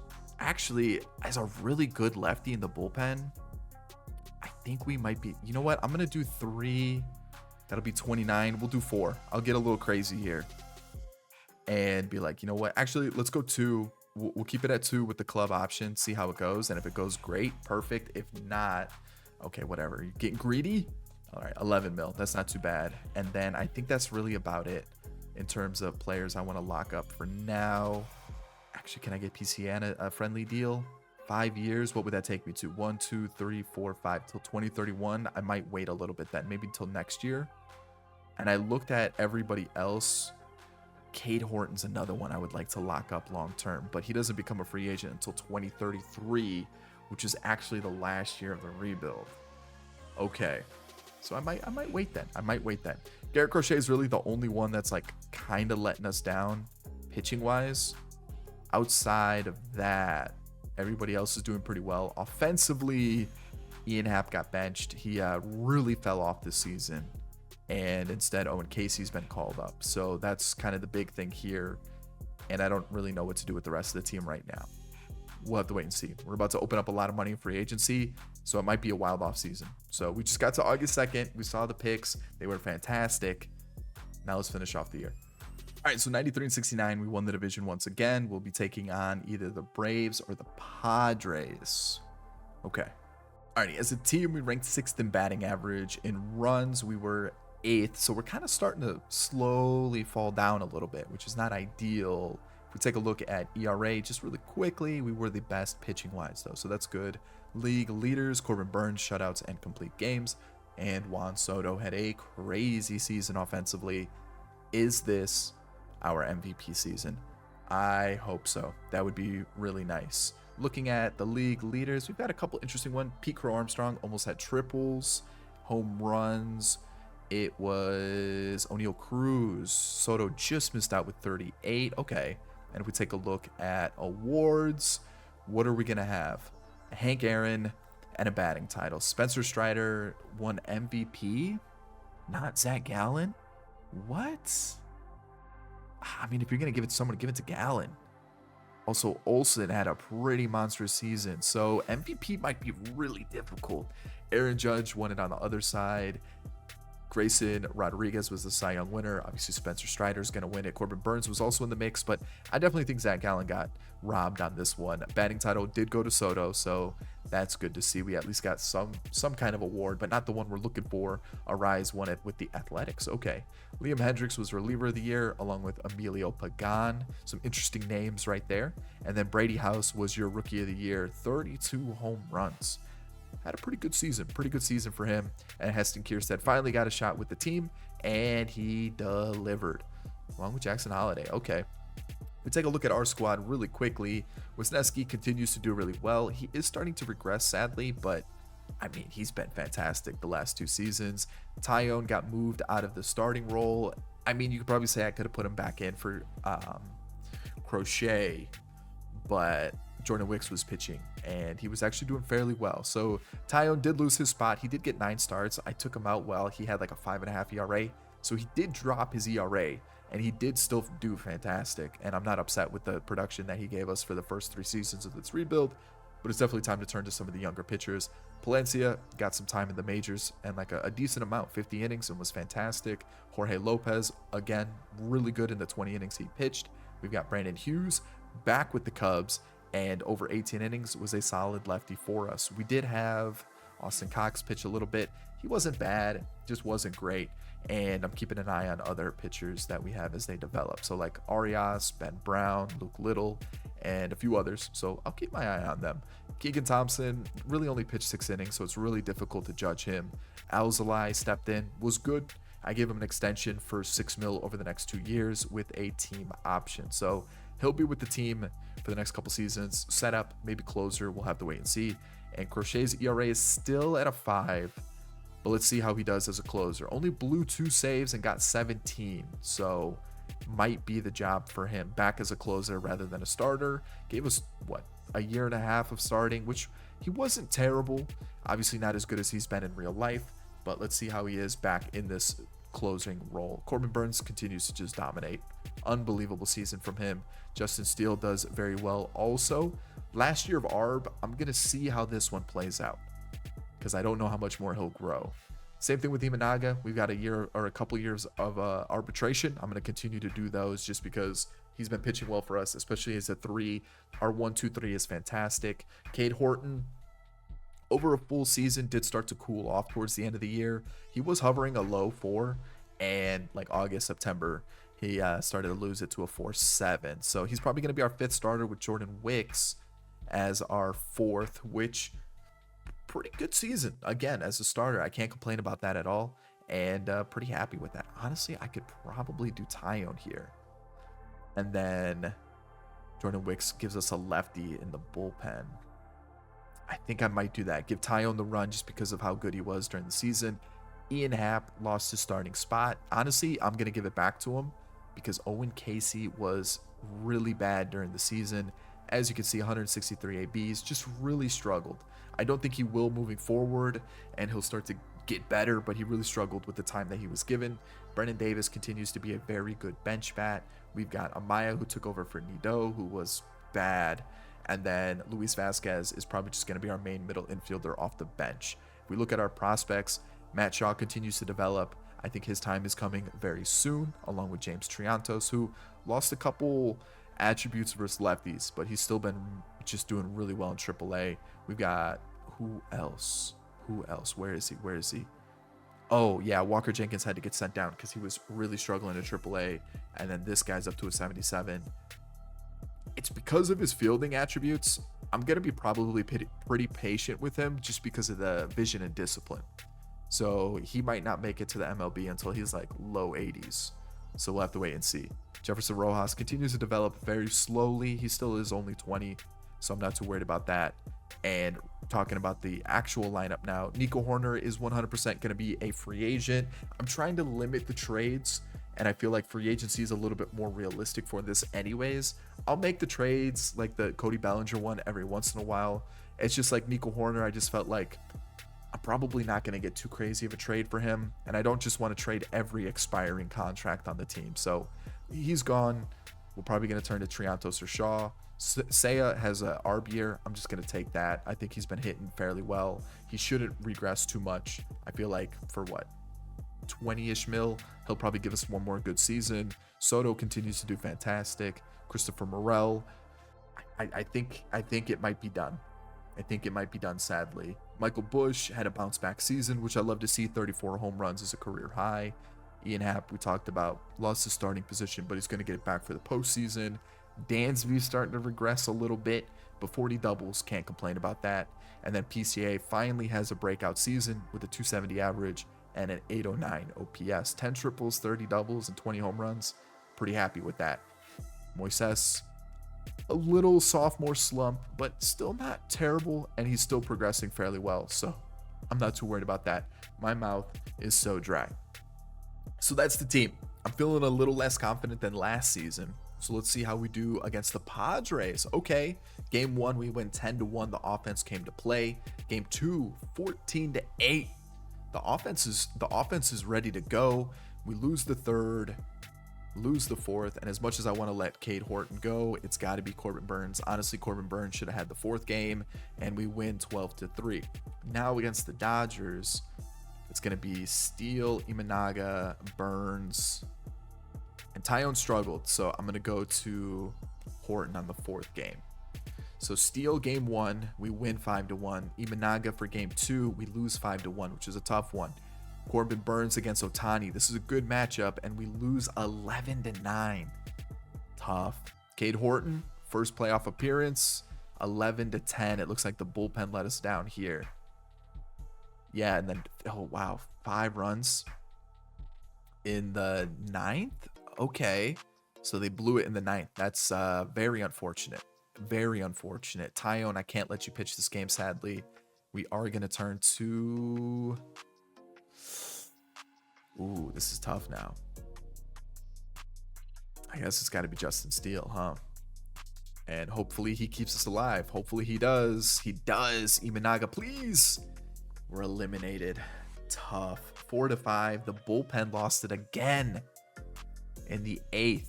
Where it was a tie game. The 8th, they allowed 2, and we scored 1 in the 9th. It wasn't good enough. AJ Minter's their closer. Is that who I just saw as their closer? Yep. How much did he sign for? 10 mil on a 1-year deal. I offered 1 year and I wasn't even the top offer. He rejected me. Oh, that's annoying. All right. Well, that's tough. So still no awards. Still no core that's up to 90, right? 1 World Series and 3 division titles. So we really got to step up our game. The Mariners end up winning the World Series. Let's take a quick peek at the Mariners just to see what their team's looking like. They have, okay, a couple changes, but offensively, man, I feel like we're definitely a better team. Pitching wise, they're pretty strong.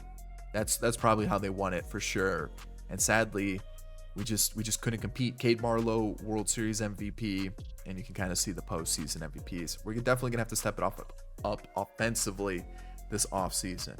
So we're gonna lose a lot of money off the books, which is huge. I really like that. So as you can see, I'm gonna let everybody go. I'm gonna let everybody walk. Thank you, Ian Happ. Got you another World Series. So we're looking pretty good there. Actually, no, it'd be your first one, because 2016. So there you go. I got you a World Series as a Cub. Nico Horner's gone, and it is time for a new era with a few different positions. Manager, pitching coach, I'm going to do same thing with farm director. Let's figure out what we need this offseason. All right, so I've looked through free agency. It's fine. Like, JP Crawford would be cool. We could definitely use him at some sort of position. Like, he looks like he's going to mash, but at the same time, he's 32. Doesn't really fit like the profile of the team. I don't really want to bring back Horner. So like, I'm kind of looking at this going, man, these pitchers are like fine and everything. Do I just trade some players that I'm not going to use and see if I can get a pitcher? And I've already kind of looked. Let me see if there's anybody on the block. There's not. I've already kind of looked, and it actually, it's kind of weird that it worked this way, but Pablo Lopez is available. And I think I could probably get him and then maybe extend him for a season. And the reason I'm thinking about making these trades is because I'm not using Canario, and he kind of gets a lot of the deal done, right? And this is why you have all these extra players around, so that you can make these kind of deals. I'm going to trade Ochoa as well. The control, the clutch. He is still only 22, but this is why you draft well, so you can kind of move some of these pieces that you're not using. And then just to make the deal done, I'm just going to use Russ Hodge. He's 24. He's only 56 overall. It gets the deal done. I'm never going to use these prospects. I really need a top pitcher. He's coming off a 3.5 ERA, 200 innings, 18 mil, probably about the same as what I would pay like Skubal or someone like that. And this allows me to have an expiring contract. I could extend him if I really wanted to. And it just gets rid of some of the guys that we're just not going to use. And I feel like we're getting a top pitcher to help us out that we're kind of lacking, right? We're definitely now just kind of works out perfectly where we can run like this. And that's a strong rotation. Bullpen, I can sign somebody. Offensively, I'm looking something like this. It's definitely a step down than what we've currently had. But again, offensively, free agency isn't that crazy. Season 4, offensively and pitching wise, we look fantastic. Defense wise might be an issue. So let's talk about the pitching. Same, right? We're rocking with the squad. One change is Corbin Burns. I've extended his contract. He got a little bit of a pay raise. It's deserving. He's been fantastic for us. And at 32 years old, he'll finish his contract around 34, 35. I feel like he's definitely worth keeping around. I'm not too sure how many other pitchers are going to hit this rating and continue to do this well. I felt like Corbin Burns, keeping him around definitely makes sense. Justin Steele is a free agent at the end of the season. I'm going to see how he performs this year. He didn't want too much money, so like I'm not too like worried about paying an extension for him. I just want to see how he performs coming into a contract year. Same thing with Pablo Lopez. Imanaga, we do have arbitration. He still wants around what his original contract was, which is like 14, 15. And I would rather just do ARB than try to like extend the contract and potentially have to pay more. So we'll see how that goes. And then of course, Cade Horton, I'm trying to get him to agree to an extension to at least 2033. So we don't have to worry about him leaving in the final season. I'm just trying to, in my mind, do a bunch of math. And math is not my strong suit. So it's kind of difficult to try to be like, all right, I'm going to pay this guy this amount of money and that guy that amount of money. And it's like the meme where you start to see all the numbers floating around the head. It's basically like that. And then my brain shuts down because I can't do all the math. Either way, we brought in Brusdar Graterol. He was with the Dodgers. I thought, let's weaken the Dodgers. 5.5 mil for 2 years with the team option. He was one of the better righties that was available this offseason, and I needed a righty.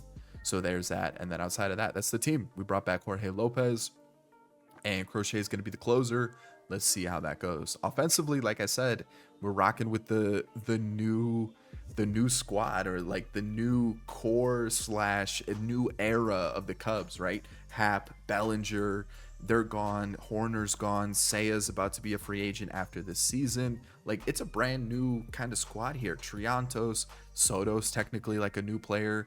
Casey, PCA, Shaw, Ballesteros, Brennan Davis has been helping us out a little bit, Luis Vasquez, and even down here, you can kind of see like Christian Franklin has been mashing in AAA.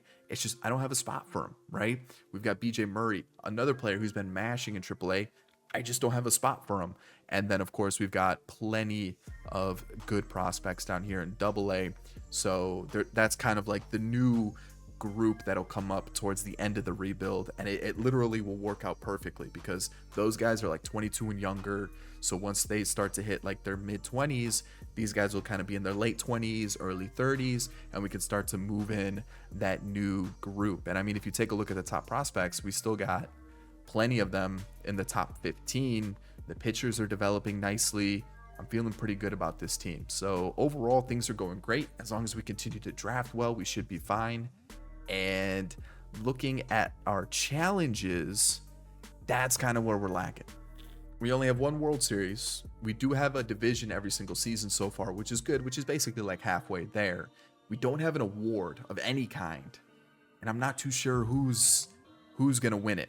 I mean, Owen Casey's no longer a rookie, so it really depends on if Matt Shaw or Triantos can absolutely pop off this year.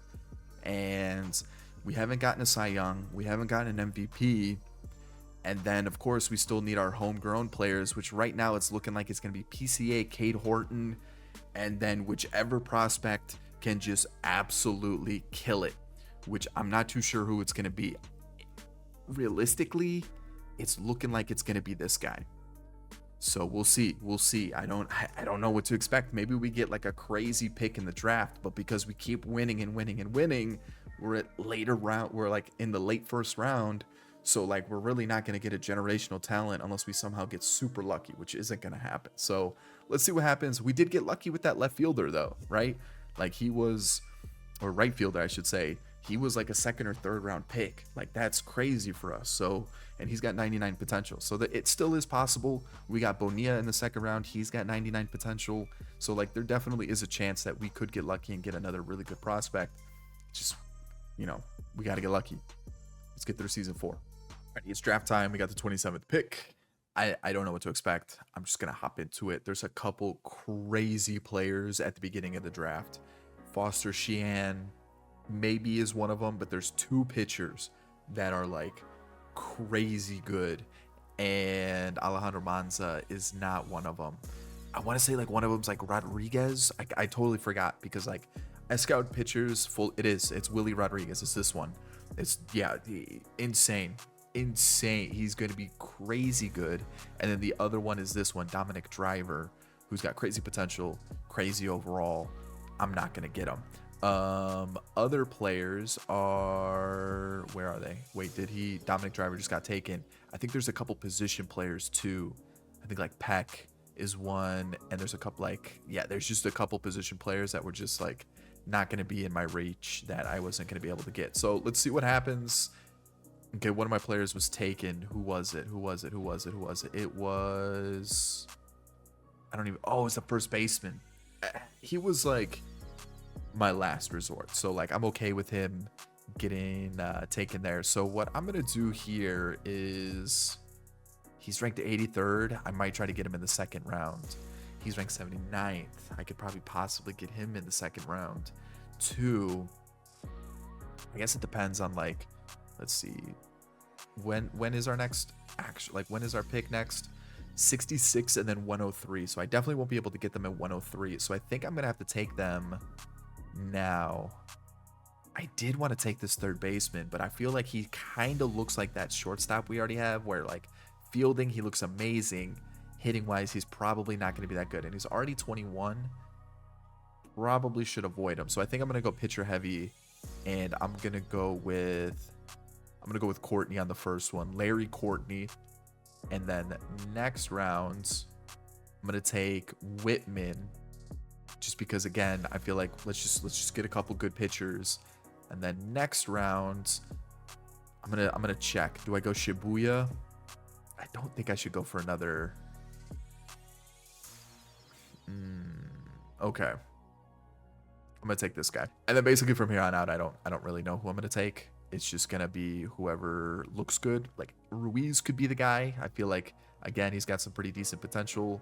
I'm gonna take Avalos. I'm actually gonna just guess on the last couple picks. Why not? All right, some business. I got Cade Horton to extend his contract all the way till 2033 on a very cheap deal. Yes, he's not leaving for the entire rebuild. That's huge for us. And now it's time to see what the draft picks are looking like. Please tell me his potential didn't get ruined by the fact that he is injured. That's tough. 89 potential. Okay. It was like in the 90s when I drafted him, so the injury did come back to hurt us. A little bit of a bummer. Overall, though, I can't complain. I mean, look at all the blue. A lot of low-rated players. So we've got 65 overall with 89 potential, 93 potential for Benji Whitman.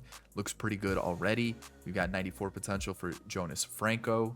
Looks pretty solid. 55 overall, though. 87 potential for Chris Avalos. And then 94 potential for Anderson Ruiz. And then 79 potential for Cy Allen. Let me see where those two crazy pitchers went. Where are they? Let's see. Pedro Reyes is not, but he looks pretty good for a shortstop.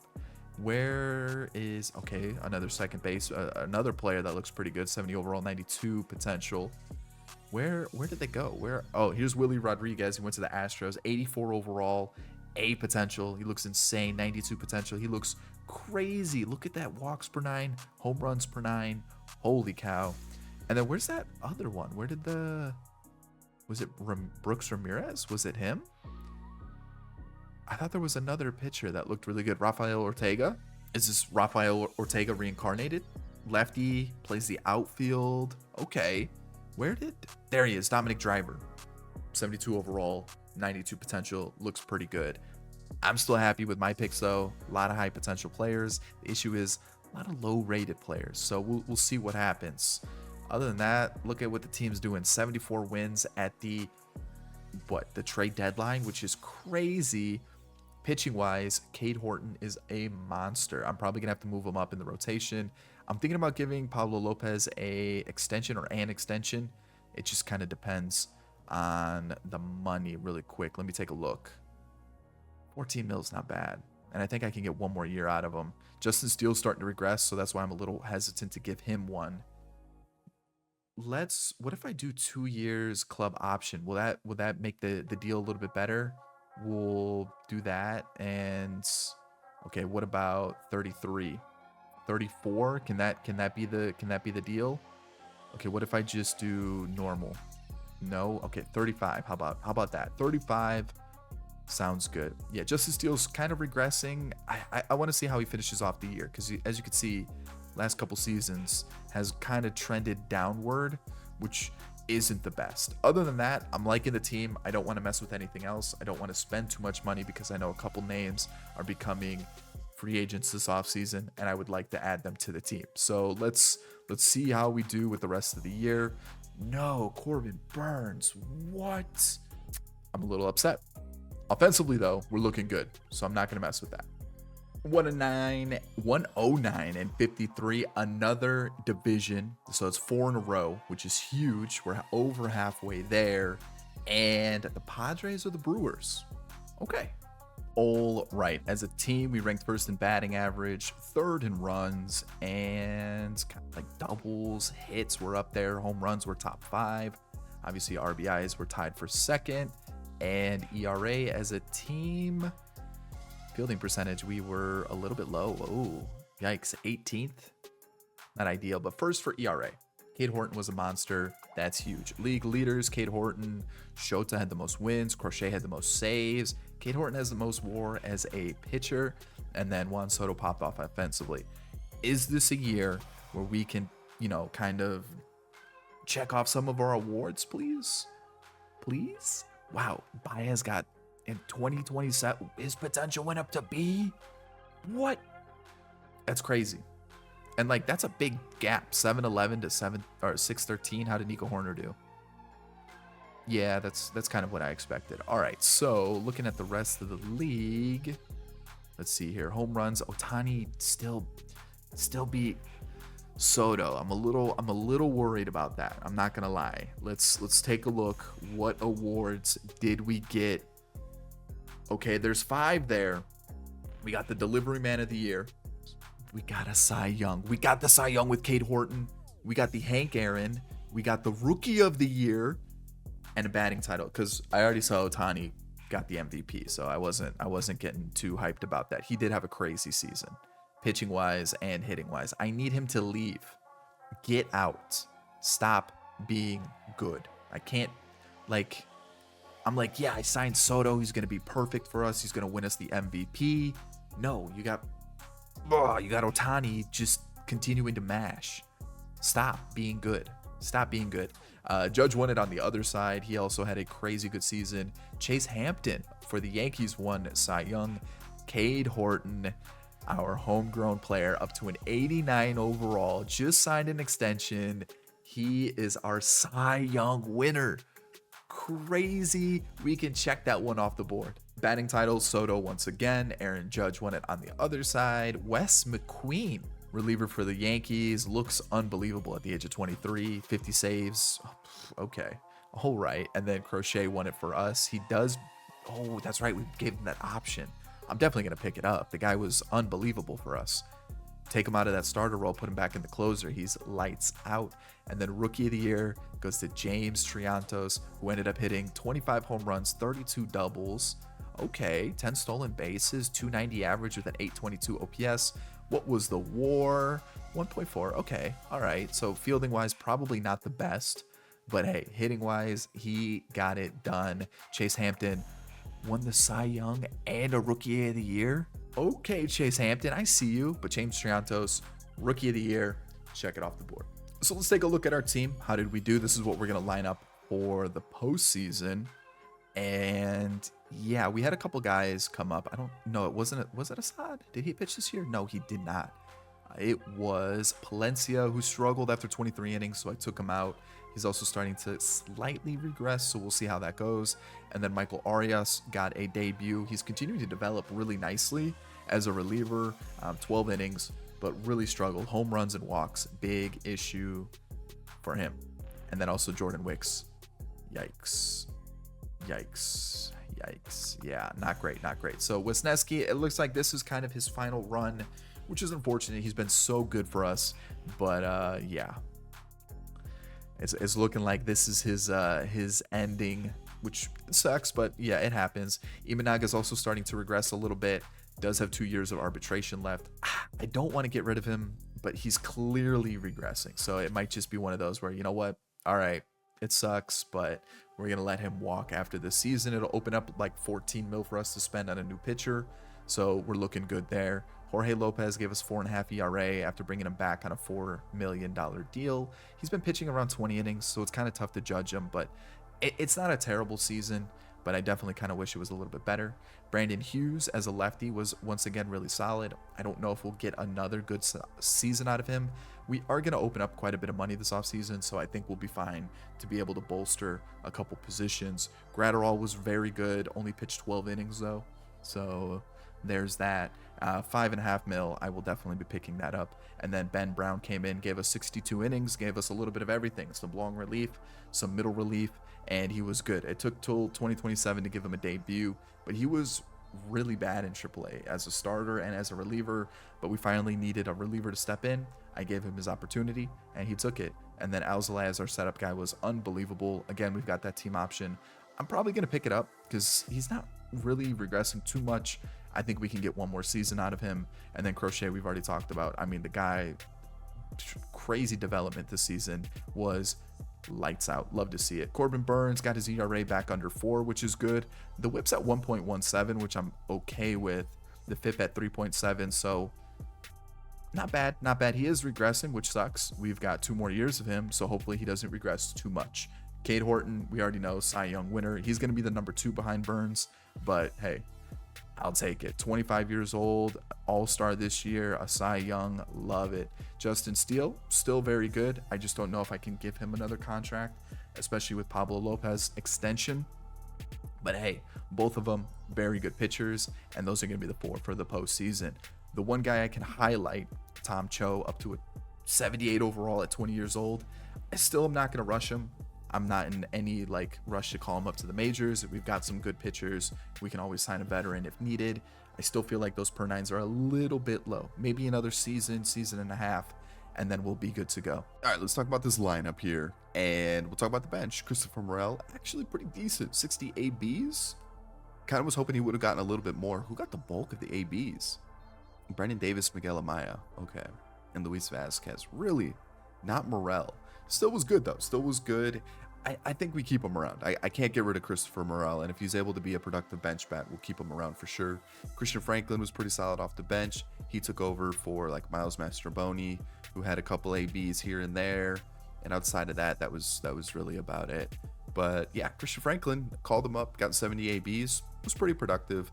Brendan Davis was not, sadly, and I think that's why I called up Miles Mastroboni to take over for Brendan Davis. But we'll rock with two outfielders for the postseason. Miguel Amaya was fine off the bench. I think this is his role moving forward. And then Luis Vasquez, his best season so far, and I guess this is why the CPU was rocking with him.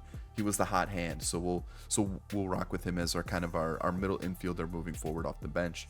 Matt Shaw, there we go, 30 doubles, 20 home runs, even 8 triples. 70 RBIs, 50 walks, 10 stolen bases. That's a good season. I'm really happy with that. I think he's going to be our third baseman moving forward. Good progression all across the board. I like it. Yeah, -9 versus power versus righties, but hey, good season for Matt Shaw. Good rookie year. I'm actually surprised that he wasn't rookie of the year for sure. Juan Soto, 99 overall, had a really good year. Really good year. Unfortunately, just can't get him a MVP. Bummer. Seiya, last season we're going to keep him around. He is improving, which do I try to keep him for another season? I guess it depends on what the market's like, if there's other players available or if there's not, because realistically we don't have anybody just yet that can fill that outfield spot. And Owen Casey's good, but at the same time we could probably use someone that's hitting 270 with an 812 OPS. Maybe not for 20 mil, but we'll wait and see what happens. But yeah, it's a fine season. I'm pretty happy with that. WAR wise, let's see what we've got. 0.6 over the last 2 years. Okay, fielding pretty bad the last couple seasons, kind of like in real life with what Seiya's been doing. But okay, Michael Busch had a bounce back season. I guess I shouldn't even say a bounce back season because he was good last year. But he got better, which is good. Way less at bats, 100 less ABs. But a 926 OPS with almost 30 home runs. I like that. Moises Ballesteros back to over 800 for an OPS. Career year, 20 home runs, 350 on base percentage. I like it. Up to an 80 overall. Huge. Dansby still kind of holding his rating, still kind of putting up similar numbers to what his career average is. So I'm fine with that. I get we're paying him 25 mil. But if he's hovering around this, I'm perfectly fine. This is what I expect for Dansby Swanson, and I'm fine with it. He's being productive. He's being fine. And then Owen Casey, 31 home runs with an 825 OPS. I like that. James Triantos, rookie of the year. Let's see what we've got here. 25 home runs, 30 doubles, stolen bases, some walks, some RBIs. Hey, it was solid. He was really, really good. I'm really liking this new second base, third base combo that we've got going on.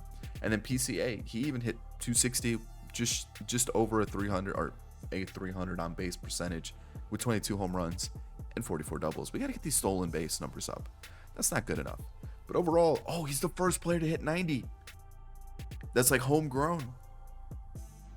So there's one PCA, 90 overall. Where was Cade Horton? 89?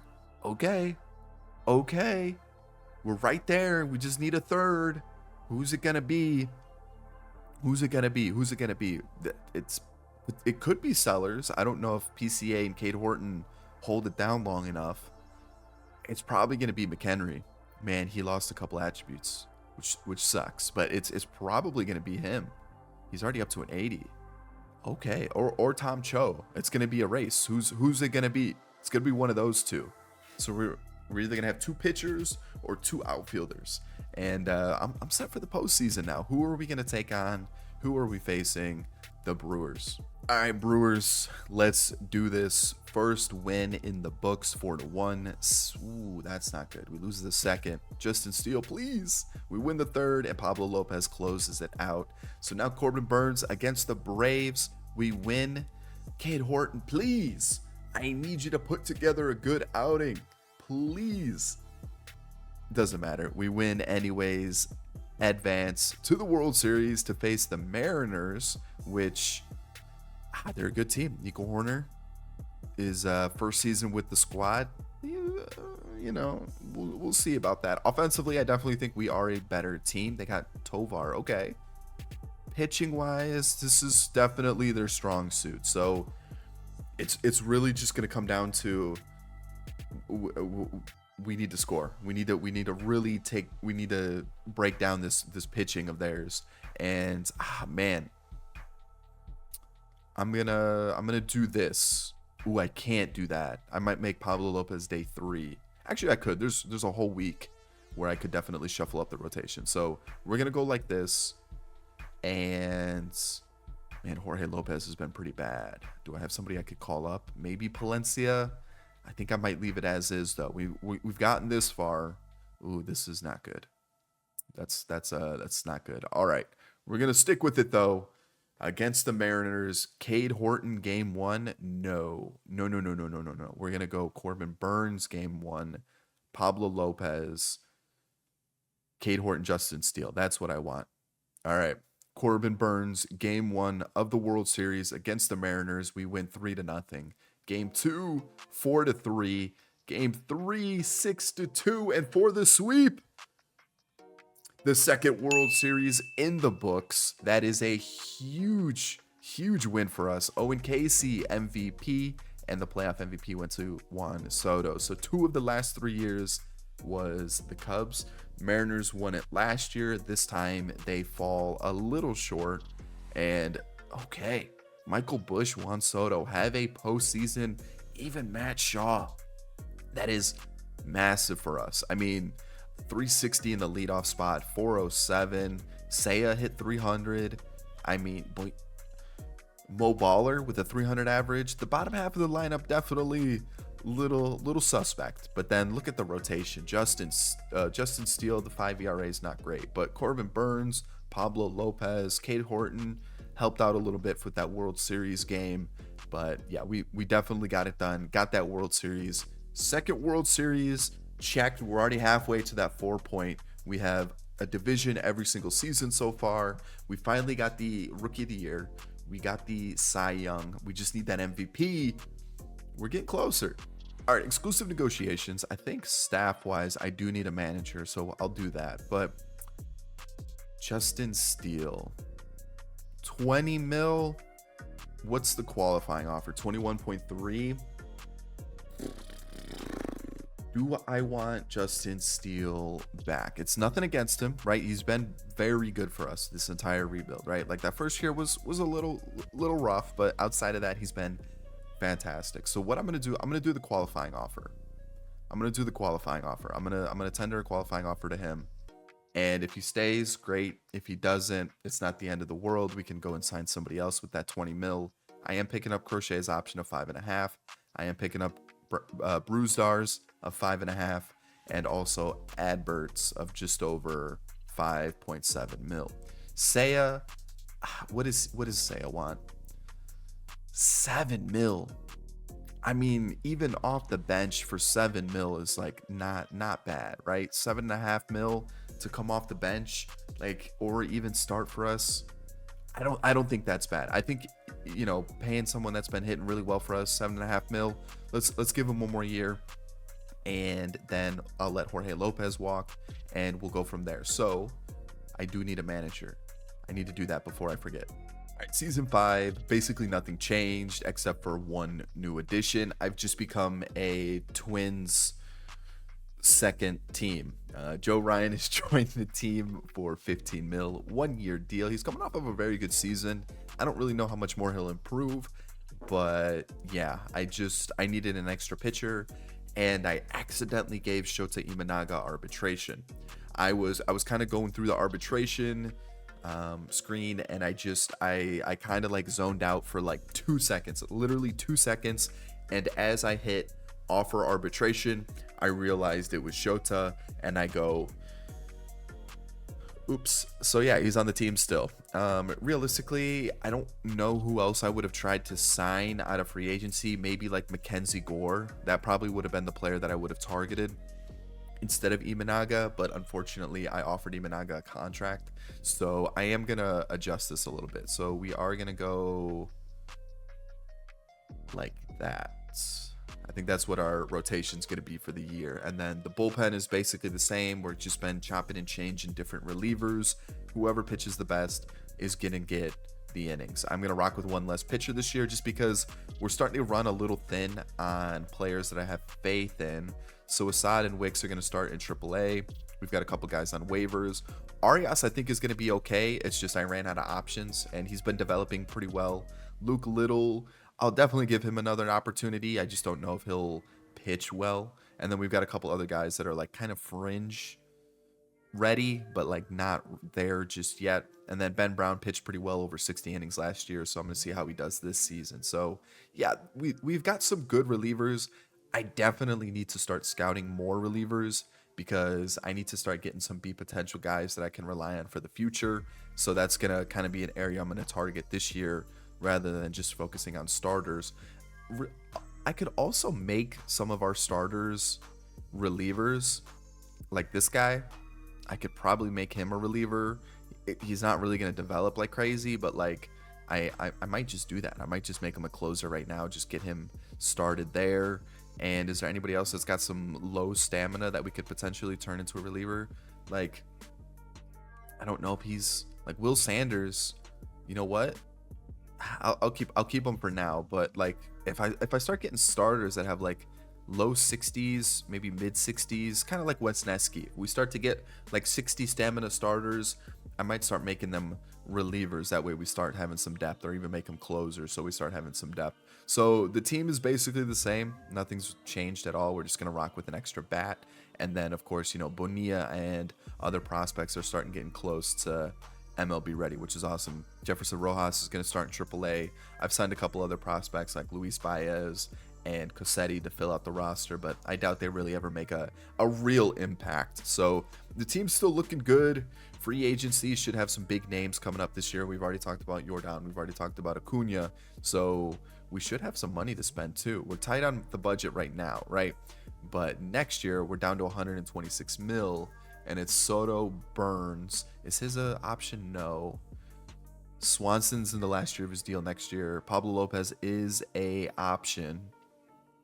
And so is Crochet. Oh, speaking of Crochet, I offered him an extension. I thought at 28 years old, for 8 mil for a guy that's been a good reliever for us the last 2 seasons. Basically, he had like a 6 ERA. He brought it down to a 5 after he became a reliever. I think this is a guy I want in my bullpen moving forward. So the starter project didn't work, but the closer project I think is going to work. So yeah, that's the team. No changes. I guess top prospects wise, 5 seasons into it, you can kind of see Eddie Amaros was a guy that was drafted in season 1. Taguchi was also a season 1 draft pick. Gerald Tyson was last season. We're starting to see some prospects from season 1, season 2 start to really fly up the ranks. But Lazaro Montes, only a 76 still. Got a taste of MLB last year, wasn't great, but yeah, we're starting to see some of our prospects climb up the ranks too. But we still have number 1 and number 2, which is awesome. Richie Sellers, the new number 1. Okay, all right, I like that. So yeah, that's the team. No real changes. We're still ranked highly. We're coming off a World Series win. Feeling pretty good.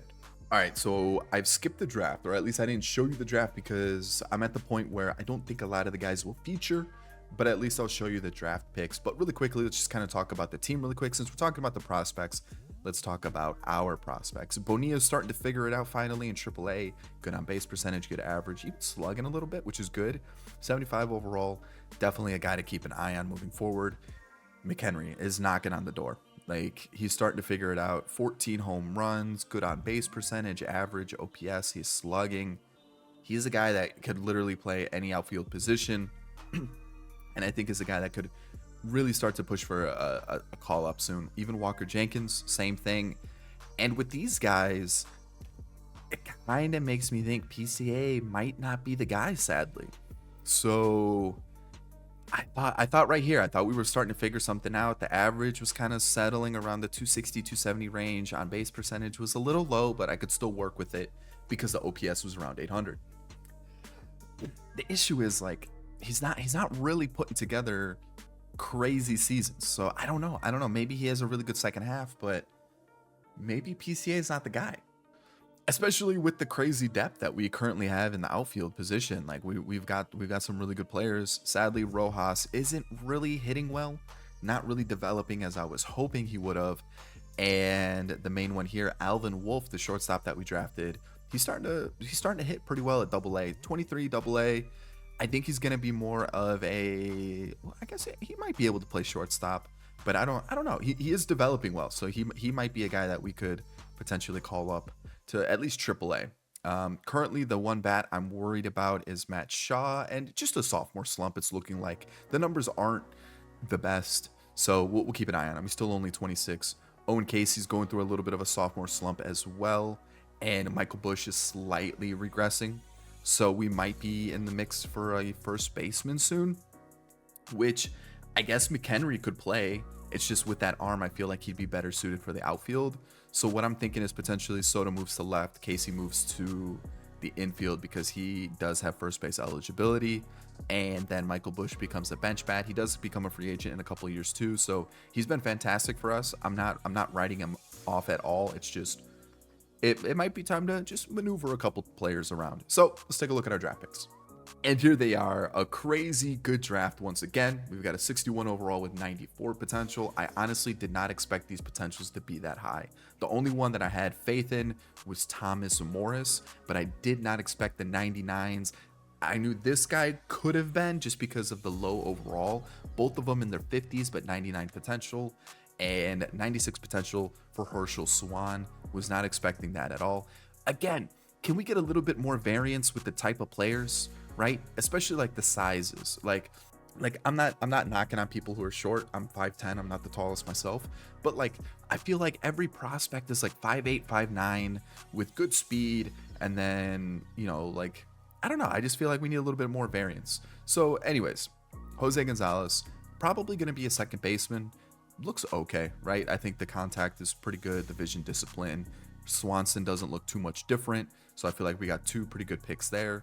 Morris, 56 overall, good velocity. We got Aseo or Asio. I don't know. Wally Asio. 3-pitch mix. Yeah, I don't know.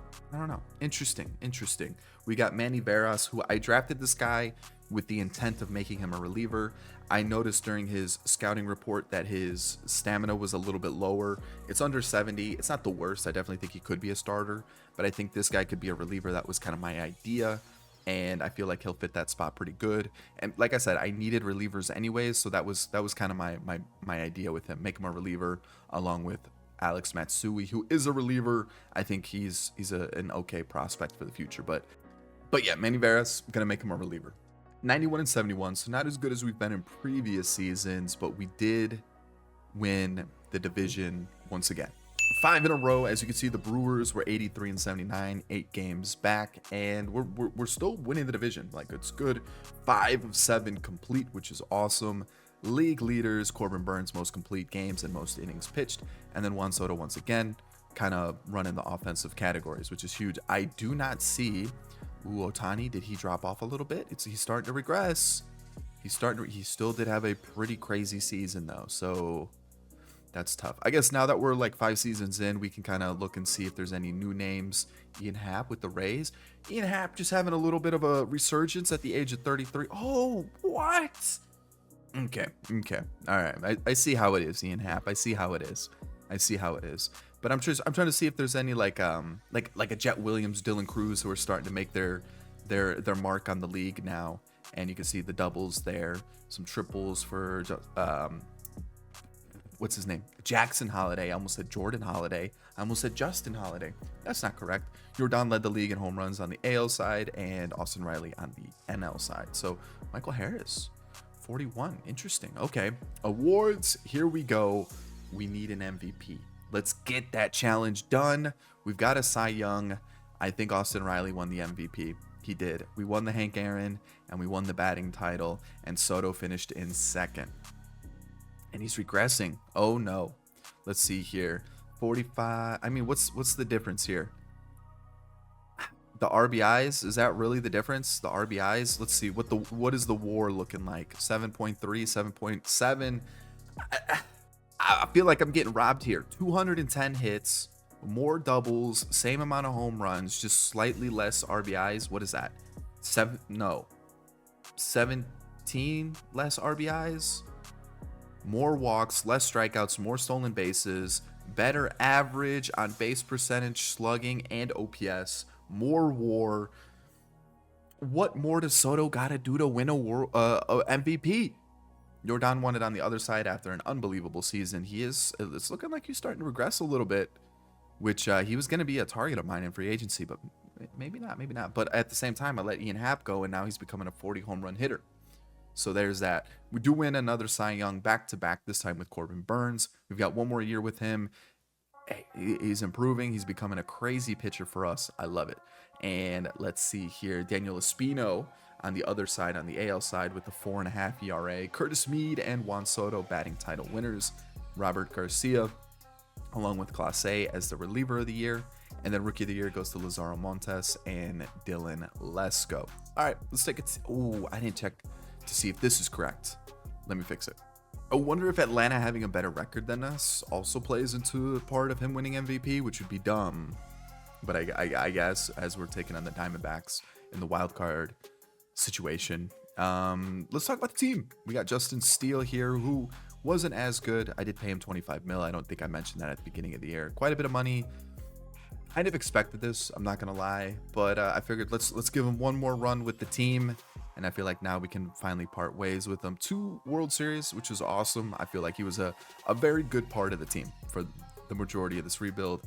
I just feel like it's time to move on now. Again, not a terrible season, but definitely the worst of the rebuild so far. We got Joe Ryan here, who for 15 mil, kind of a Tyone season. So I'm okay with it. Bruzdar starting to regress a little bit, also becomes a free agent. I definitely think we're going to be in the market for some bullpen this offseason. A lot of bullpen arms just really let me down this year, but a slightly below 4 ERA with the 1-2 whip is not bad. Palencia is going to get his chance just because a lot of the other arms weren't great. We've got Wesneski, who was good. Definitely lost a majority of his work this season, half of what he did last year. He got only 42 innings, but still very, very good. I've been really enjoying him in the team. Obviously, last season, not the best, but basically every season, he's been really good. Austin Cox back in the majors after the 2026 season wasn't great, and he was fantastic as a lefty. I think we try to keep him. Plenty of team control, shouldn't be a problem. Alzolais continues to do well, becomes a free agent. I might try to sneak one more season in. Why not? 33 years old. I definitely think we could get that 34-year-old season. And then Croce. What? Just extended him. New potential. 91 overall. 41 saves.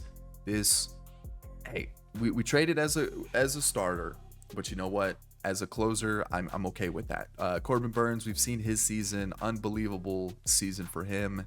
Hold on, how long has he been with us? How many years? Since 2025. So 3 All-Star appearances, a Cy Young. I mean, crazy season. Cade Horton, I guess a little bit of a fall from last year. The hits went up. That's kind of the big thing I'm noticing. A lot of runs too. So it's still not a bad season. I'm not too worried about it. Pablo Lopez, good season. I think I'm gonna take that option. I think that's definitely worth it. 17 mil, that's a pretty good bargain. And then Shota, even though he's down to 79, he's dealing. But I think this is the final season with him. No arbitration offer, but he was good. Let's take a look at the offense really quickly. And there was one player that did did. Oh, I forgot to mention. I think it was pitching. It was Tom Cho. He got 5 starts. Yeah, it didn't go great. 5 starts didn't go great. Got roughed up a little bit. So we'll still keep an eye on him. He's 83 overall. He's like 21 years old. Plenty of time to develop. We're looking fine. Christopher Morel, 200 average. Becomes a free agent. It really just depends on what he wants. If he wants like 5 mil, I think I'll keep him around. Why not? Let's see what happens. Brennan Davis was fine off the bench. Nothing too crazy. BJ Murray had 8 at bats. I think as an extra bat, he could be useful. Amaya was fine off the bench, typical Amaya season. And then Vasquez continues to just be a really good middle infielder for us. Like off the bench, this is what I'm looking for, around 200 at bats, putting in some good ABs. I like it. Triantos, on base percentage isn't where I'd like it, but the average OPS is perfectly fine. 20 plus home runs, I'm happy with that. Almost at an 80 overall. The hitting stats look good. I'm pretty happy with it. Soto, we mentioned, he is starting to regress, which could be an issue. But at the same time, he's putting up MVP seasons and he's not getting rewarded for it. I mean, he's getting the All-Stars, the Hank Aaron's, the Silver Sluggers. He was a home run champion in 2025, batting titles, playoff MVP. No MVP. Bummer.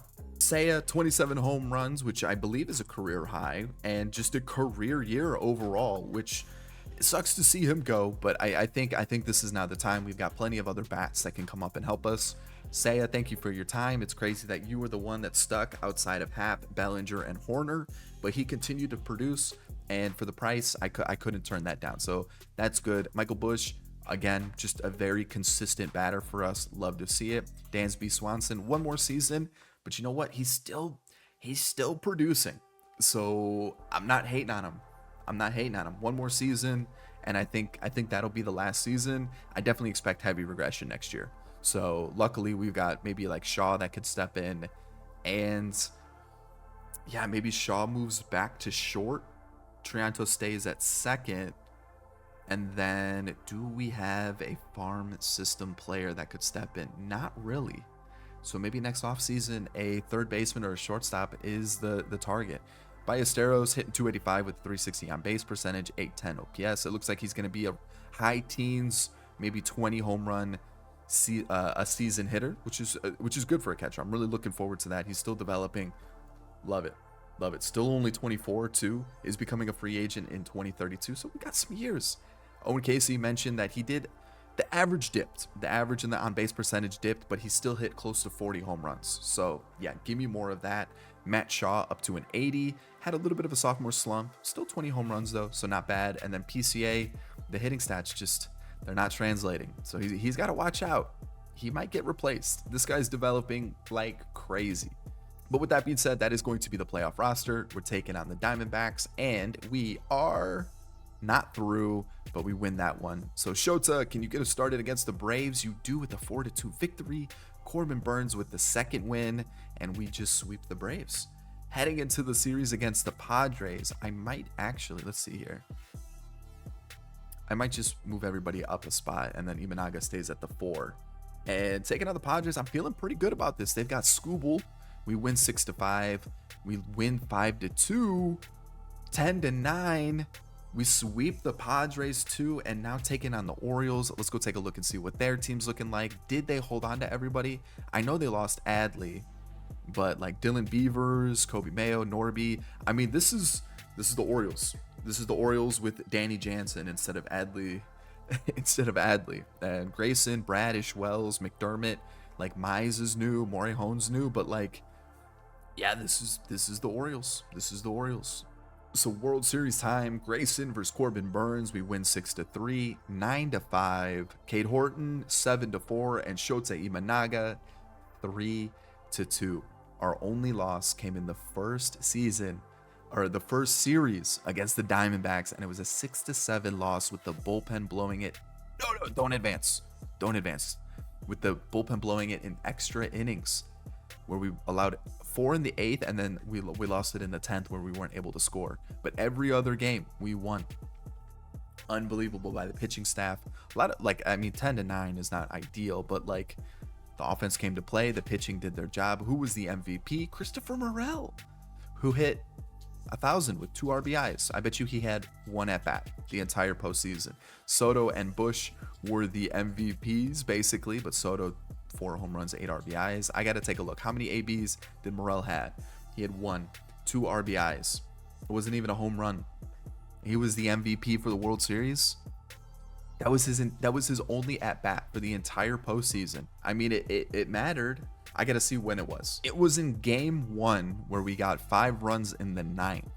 I think that's probably when it happened. But like, it wasn't even in this game where we won 3-2. It was just in game 1 where we won 6-3 that he got the MVP for that. I mean, the offense came to play. Everybody hit very well except for Ballesteros. Everybody was 250 and above. That's still very respectable. And then Cade Horton struggled a little bit. He's up to a 92 overall. Like, he looks unbelievable. But Imanaga pitched very well. Corbin Burns was unbelievable. Same thing with Pablo Lopez. He was very good. Joe Ryan struggled a little bit, but the bullpen, a couple iffy performances. But for the most part, everybody did their job. We got another World Series, which is already number 3. I thought this part was going to be difficult, and it's turning out that the MVP is probably going to be the most difficult part of this entire rebuild. So there it is. Let's hop into the offseason. Money-wise, we're going to have about 100 mil to play with, depending on what I do with a couple of these options. So let's see. Actually, it really just comes down to Swanson and then avoiding some of these ARBs, like Imanaga is probably going to go. So yeah. I don't know. I don't know what to do this offseason. I might need a pitcher though. That might be a target. Still in the offseason, I'm going to acquire Brian Bayo from the Red Sox, an expiring contract. They're kind of in a weird spot where a lot of their better players are kind of still in their mid to late 20s. So I'm going to add a mid-20s catcher, but more importantly, Samuel Ojeda, who I just don't see him getting into the team. So I'm going to trade him to the Red Sox and give him a chance to break into the rotation, which is a possibility depending on how well he develops. So we're going to take Brian Bayo's expiring contract. So the season started, still ranked first, good power, good contact, good pitching, defense at 18th, but we've lost a little bit of speed. Pitching rotation, Tom Cho is going to be number 5. We brought in Bayo through the trade, Pablo Lopez, Cade Horton, Corbin Burns. That's a strong rotation. This is currently what the bullpen looks like. Jordan Wicks is a 71 instead of an 80 because he is now a relief pitcher. I thought that may let him grow a little bit, develop a little bit more. Ben Brown, still a closer, but I'm gonna hold him in this long relief spot, see how he does. Actually, we'll throw him in the middle relief spot and let Wesneski, who you can see also dropped in rating because I made him a relief pitcher, see if that helps him develop a little bit more. We've got Palencia, Cox, Arias, Brown, Alzolay, who is on his last year of his contract, and then Crochet, who we extended recently, and he's got the team contract or team option for 2031. We have a couple guys on waivers, which are Luke Little, Porter Hodge, and where is he? Assad, who I made a closer so that his overall would drop. That way, maybe a little bit growth at the age of 31 years old. See if we can get him in the bullpen if needed. And then of course is our pitching prospects in Griffith, Arnaz, and Sellers, along with Whitman, Fader, Courtney, and McGee. So we've got pitching depth. I'm not too worried about it there. Offensively, we're acting like a big market team, and we went out and got Gunnar Henderson, who can play third and short for us. So he's going to play third base this year, which moves Matt Shaw to second. Triantos is going to be the DH, the designated power hitter, even though it doesn't really have a lot of power, but he has the worst defense out of our middle infielders. Swanson is in his last year, and this is what I'm thinking. Swanson's in his last year. We don't really have a middle infield prospect that can step in immediately. Gunnar Henderson was only 27. I figured I should just pull the trigger, bring in another big name shortstop superstar, where we backloaded the contract. It was a huge contract. It was 37.7 mil, 10-year deal. And yeah, he's with the team. He's not going anywhere. And he's going to move to shortstop once Swanson leaves. And then Triantos can kick back into second base. Shaw will go to third. And then outfield will have an opening because DH will open. And I'm thinking probably Casey goes to DH. McHenry comes into right and Soto moves to left. And then Casey could even potentially move to first, depending on how Michael Bush does this year, because he does become a free agent at the end of the season. So there's a couple openings that might happen where the outfield, we might have one or two of these guys coming up into the team soon. And I'm watching Rojas, I'm watching Wolf, see if one of them just like magically becomes a good hitter. But we definitely have plenty of outfield depth where I'm not too worried about that, because I'm not sold on PCA. I'm really not sold on him, and we might be in trouble because we've got 5 seasons to find 3 90 rated players, and currently I only have faith in one of them. That's Cade Horton. I think the next one is going to be McHenry, and it's just who's going to be the third? Who's going to be that guy that gets us there? Is Ballesteros going to hit it? He still only has B potential, so it's not like he's someone that could hit the 90 rate. I mean, maybe he could, which would be nice, but who knows? I don't know. Yeah, I mean, it might be Cho. Cho might have to pop off as a pitcher, and we might have 2 pitchers with Horton, Cho, and then McHenry, which would be kind of cool to get 2 of the drafted players rather than like PCA, because like PCA, man, I'm gonna give him this year, next year. If he doesn't get at least a 260 like average, I feel like he's got to go. I want that OPS around 800. We got to get some results there. So let's finish off the season. All right, so let's talk about a few things, because we're at the View Draft Picks Day, August 2nd. And one thing I want to point out is the top prospects. And you're going to see we've got a couple call-ups. And we also have 1, 2, 3, 4, 5, 6, 7 of the top 10. We have number 12 as well, and that's 8 of the top 15. It's kind of crazy. We have over half of the top 15 prospects in baseball, which is nutty. Pitching is a little bit of an issue right now. We definitely are going to need some pitching this offseason, and I've already passed the deadline. I didn't really want to make a bunch of trades. Bayo's a free agent. Lopez is a free agent. Burns is a free agent. Like, we're going to be able to go and get some pitching this offseason with a bunch of money that's available, because the current budget looks like this after this season, where it's just Soto, Henderson. I've signed Ballesteros to a new contract. As you can see, this is currently the layout. It's like 12 mil over the next 5 years on average, like 12 mil a year over the next 6 years, I should say. So it's the rest of the rebuild. So I'm pretty happy with that pickup. I feel like we should be pretty good for the rest of the rebuild with him at catcher. And that's really about it for contract extension. So like, moving forward, we're pretty healthy on the money.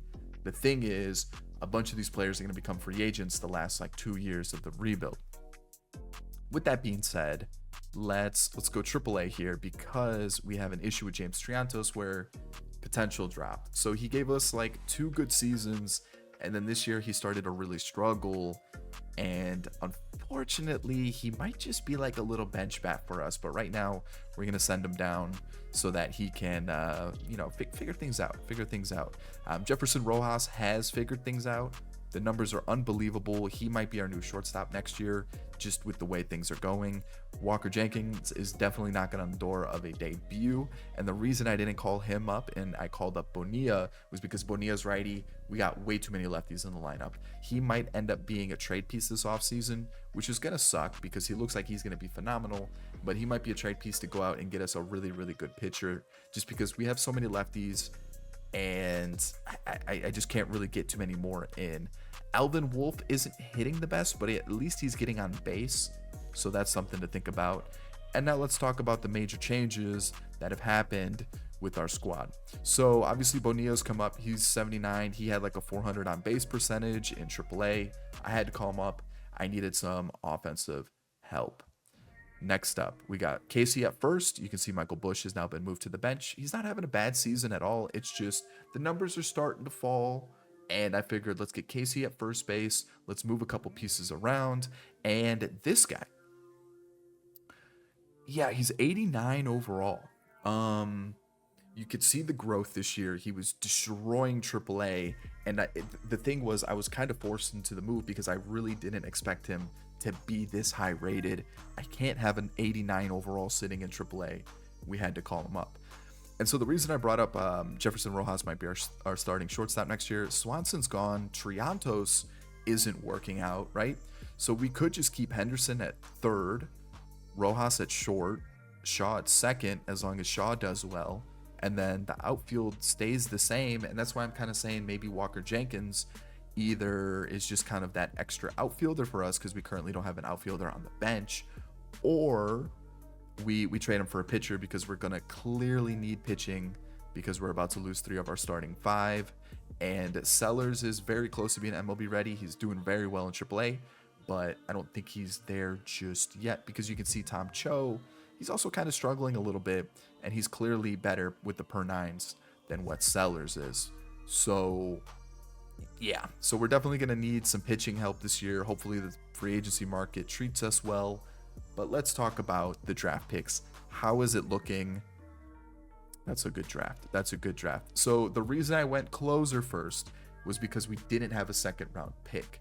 And I discovered this guy, and he was the like 5th best prospect on the board, and I didn't want to miss out on him. So I drafted a closer in the first round. I know it's a terrible move, but I wanted to make sure we could get an electric closer for the future.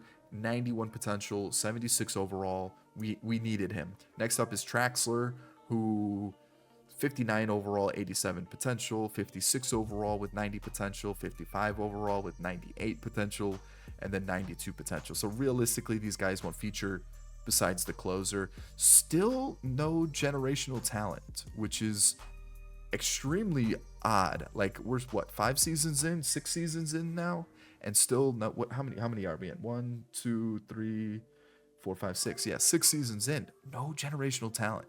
That's crazy. I've been looking. I haven't seen a single one.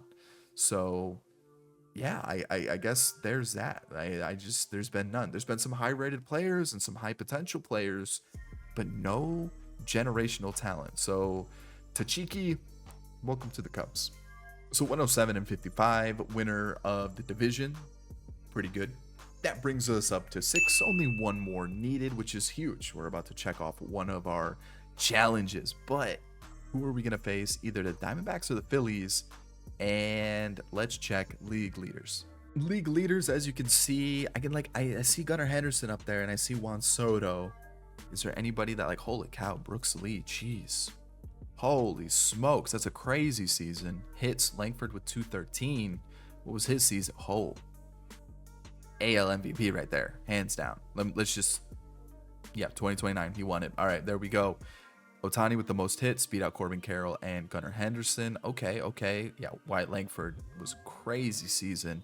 Home runs, Wyatt Langford and Yordan Alvarez. Okay, awards. I've already taken a peek. And here we go. Boom, the MVP. The MVP is done. I didn't mean to go to Cy Young. The MVP is done, which means the first challenge we actually accomplish is all 3 awards: the MVP, the Cy Young, and the Rookie of the Year. So the MVP by Gunnar Henderson, the homegrown talent of Cade Horton with the Cy Young, and James Triantos, another homegrown talent who won Rookie of the Year and is now a bench player for us. I mean, crazy turn of events. But the rest of the awards of Wyatt Langford was the MVP. Nicholas James is a starter for the Orioles, and he won Cy Young. Holy cow. Is this his first year? Yeah, Rookie of the Year and Cy Young winner. This is his first year. Oh boy. Anyways, we've got Robbie Snelling winning Cy Young on the other side. Corbin Burns was second. And looking at the rest of the awards, I should say, Crochet was in the mix for Reliever of the Year, and Rookie of the Year, Tom Cho got beaten out by Ryan Clifford, who hit 36 home runs. Pretty impressive. And then you can kind of see the other 2 there for the Rookies of the Year. Can I see his top prospects now? Let's see here. I will point out just right now, Richard McHenry really struggled at the major league level, so we sent him back down, along with Norris Bonilla, who also did struggle at the major league level. So figured I would point that out because, yeah, it happened. This is what we're going to do for pitching, and I feel like we're looking pretty good here, actually. Hayden Wesneski continues to develop as a reliever. I think making him a reliever was the smart move to let him develop a little bit more overall-wise. 100 innings pitched, and he continues to be really good. Does become a free agent this year. I think we'll be able to get him fairly cheap. I want him in the team as long as possible. He's been super reliable for us. Jordan Wicks, another guy that we turned into a reliever and had a great season. So I'm really happy about this. Got a couple more years of ARB. He's going to be a really good lefty for us. Pablo Lopez sucked. Yeah, that's about all I can say. Austin Cox, 40 innings pitched, 16 holds. He was our setup guy at one point, and you can see very good, almost very similar to what he did last year. It's kind of crazy. 2.7, just above a 1.09 whip, which is what he had last year. I mean, pretty good season. Michael Arias, previous seasons really struggled. This season, it looks like he finally put it together. I think this is a guy that we can rely on the bullpen for maybe another season or two. I don't know how much more he's going to develop, though. Palencia sucked. Yeah, he sucked. I don't even know if I want him in the postseason. Alzolay also was pretty bad. Luke Little, can't really judge him on 2 innings. And then I called up Daniel Misaki because he was like 74, 75 overall, and he got lit up. So there we go. Ben Brown was our setup guy for a little bit too, in 26 innings. Not bad. I might give it to Arias because of how good he was, and then Crochet continues to do very well. He's up to a 95 overall. He's just climbing. He was unbelievable this season, and I love it. Corbin Burns, final season with the Cubs. I'm not going to bring him back. I think this is a goodbye. I mean, if you look at what he did, how many All-Star appearances? He's been with us since 25, so 3 All-Star appearances, a Cy Young Award winner with us. I mean, this was a huge pickup for us, and I'm really happy that we did it. 34 years old, though. I think it's probably best to let him walk before he just gives us another season like Pablo Lopez did. We don't need another one of those. I do think it was crazy that Cade Horton wasn't in the mix for Cy Young based on the season that he had. It's probably the strikeout numbers, but again, like an All-Star. Was he an All-Star this year? He was an All-Star this year. Obviously, the Cy Young was also an All-Star that year, but he was unbelievable. So a great bounce back year from what he did last year. He's also looking like he's given us an every other year. So I'm hoping that's not the case. And then Brian Bale was fine. I don't know if I bring him back though. There's that. He was fine. And then Tom Cho finished the season with a 4.5 ERA, and a rookie. He's 22 years old. I'm not freaking out too much. He developed very nicely this season, so he's definitely a guy I think will stay in the rotation. I mean, he's 87 overall. The guy is developing like crazy. No quirks, but whatever. All right, the bench. Brennan Davis on the bench. Triantos, we've already talked about. He's probably not going to develop too much more, but I think this is going to be a guy that's going to sit on the bench and just be a really good hitter for us off the bench. BJ Murray, yeah, he was pretty good in 7 at-bats. Miguel Amaya was also pretty good off the bench. And then there's Corbin Burns. MVP winner, Gunnar Henderson, was unbelievable. I still don't know how Soto hasn't won an MVP with us, but hey, that happened. Michael Busch is back into the team now once those outfielders kind of struggled. I just brought him back into the team, and again, like I said, he wasn't bad, right? 28 home runs. The OPS actually started to go up once we took him out of the lineup and put him back in. So maybe he just needed a little wake-up call. Be like, hey, your spot's not guaranteed. Juan Soto is still putting up fantastic numbers. So yeah, it's crazy that none of these years won an MVP. None of those years. Wait, playoff MVP in 2028. Okay, so I mean, like, Hank Aaron Awards, All-Star, Silver Slugger, batting title, playoff MVP, but no MVP in any of those seasons is wild. Owen Casey, World Series MVP in 2027. Just kind of giving a quick overview of everything. 30 home runs, though. Crazy season. Dansby Swanson, you know what? I got to give it to him. I wasn't expecting much, but hey, he was very consistent. Hovered around at 800 OPS the whole time. 20 plus home runs every single season. 40 plus doubles. 10 plus steals. I got to give it to him. No awards since 2024, but I'll take it. He was good, and now it's time to pass the torch to Jefferson Rojas. Moises Ballesteros continues to just hit the ball well. That's all I want from him. That's all I really expect. I mean, look at the hitting stats. They're great. Matt Shaw. Is this the best we're gonna see? Just kind of hover around this. I'd be super disappointed. And then Walker Jenkins got his debut. 97 ABs, was very good. I think he might hold down a spot in this outfield for sure. And then PCA, he did hit 256 with 27 doubles, 24 home runs. just shy of an 800 OPS. He's got one more year to earn his spot or he's gone. That's really about it. So that's the team. We're heading into the postseason and we are taking on the Diamondbacks. So we are through, no problem. I'm not gonna let Tom Cho go just yet. We're gonna stick with our hot hands that we had, and now taking on the Padres. We lost the first game. Oh, 2-2. Please close it out, Cade Horton. Perfect. We're in the World Series facing the Rays. Okay. Where are they? Tampa Bay Rays. Interesting team. Riley Green on the squad. Okay. Looks like recently signed a contract with them. First year, actually, with the team. Had a pretty good season. But, I mean, let's see. The pitching. You got Luzardo. We got to beat this team. We cannot lose to this team. Brian Bayo, game 1. Brian Bayo, game 1. I'm going to say no. And we're gonna go. Man, our starters have been fantastic all postseason. I think we got to rock with that. How's the offense looking? 472 average for Soto. Don't even pitch to him. Matt Shaw's got to come out. Let's go TheAntOrtiz for the final couple games of the World Series. And I think we leave it the rest as is. Ooh, Walker Jenkins also, really. It's his first World Series. I got to stick with them against the Rays. How do we do? Game 1, 2-1. That's a tight game right there. Then we win 9-5. There we go. Open up a little bit of a gap. 3-0. And Tom Cho, can you close it out? The sweep.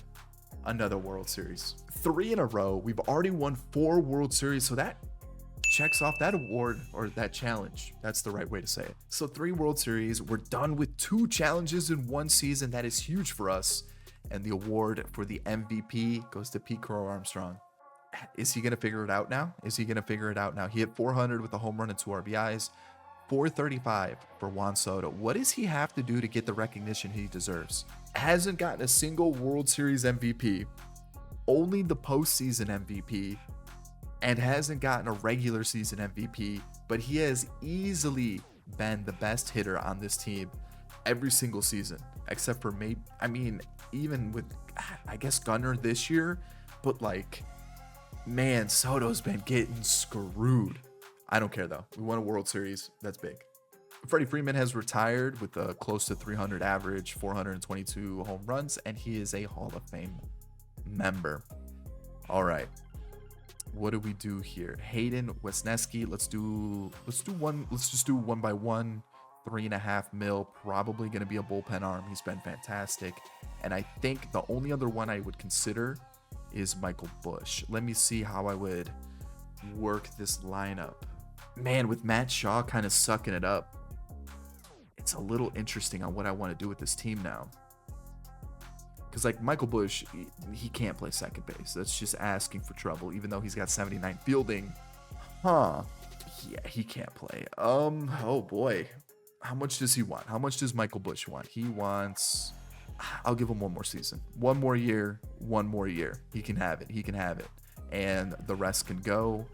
And I gotta get some staff. But this offseason, I'm definitely signing some pitching. Season 7 time, and really quickly, I have a couple waiver claims because I just need to add a couple pitchers to our organization, because right now relievers are like just slim pickings. There's so few relievers in this file right now, this save. So I put a claim on Gabriel Hughes, who's 28 years old. I'm going to turn him into a reliever. That's kind of what I've been doing. I've been trying to draft some pitchers that I can turn into relievers, and also signing some starters that I can turn into relievers. And yeah, Hughes 28. If I turn him into a reliever, he'll probably drop down into the low 70s, so he'll still have some room to grow as a pitcher. And I feel like that's a good move for us. And then the other one is Owen Murphy, 26 years old with the potential. I don't know if I make him a starter or I keep him as a starter or make him into a reliever just yet, but I felt like adding him just seemed like good business. So I'm gonna do that too. Or at least try to. I put a claim on it. So with that in mind, I went crazy this offseason. We're in season 7. Realistically, there's only a few players that will hit free agency, and also I don't expect them to be too expensive. Let's talk about the team. Rotation needed some help just because I wasn't 100% sold on sellers just yet. So with that in mind, Corbin Burnes is back. Big contract, 30 mil, but it's only a 1-year deal. He was still one of the better pitchers available in all of baseball. I thought, let's take the risk, keep him in the team. He's been here for basically the entire rebuild. Let's keep him here for one more season. Let's run it back. He's been fantastic. Corbin Burnes, welcome back to the Cubs. Then I went for a recently turned 30-year-old Grayson Rodriguez coming off of a career year, and I thought, yep, let's pay the man 24 mil each season for the next 7 years. He's in the squad. Just turned 30. He's got the 8 potential. I thought, perfect. This is just what we needed. And then I went and got another younger player in Yuri Perez, 26 years old, coming off of 3 really good seasons. Very similar contract to what Grayson Rodriguez has, maybe 29, so a little bit more expensive, but he is a younger player. There it is. So 3 crazy good pitchers into the team. With Cade Horton still on the squad, he's already signed the team-friendly contract. This rotation is set for the future. Sellers will take over next season for Corbin Burnes. I mean, we're set. We don't need a pitcher for the rest of the rebuild. Perfect. The bullpen will need some help though, so we'll see what we can do. Hopefully we do get Murphy. Hopefully we do get Hughes. Add a little bit more depth, just because I do have a couple guys on waivers, but I do feel like we will need some bullpen help along the way. So the cool thing is the bullpen is, besides what, Cox, and we signed Minter, and then we traded for Crochet. Most of the bullpen arms have been homegrown players that were already Cubs, so I feel like that's kind of something that's been fun to do, where we've kind of kept a homegrown theme throughout this entire rebuild. Like, we've had Horton, Cho is a player we drafted. A lot of the bullpen arms have been Cubs players, even the lineup. Like, I know we signed Soto, Henderson, and we've had a couple guys sprinkled in here and there. Obviously the trade for Walker Jenkins, but Pinango is a Cubs player. A team took him in the Rule 5 draft, and I was actually going to use him as my lefty bat on the bench. So I had to go and acquire him back through a trade. I'll even show you what I did here. It's complete a trade. Cut the first trade. I signed Torero, I think like 3 years ago. He's just been sitting in AAA this whole time. So I just swapped those two, and I figured it wasn't that big of a trade. I figured I would just do it off camera and show you once we got into the lineup screen.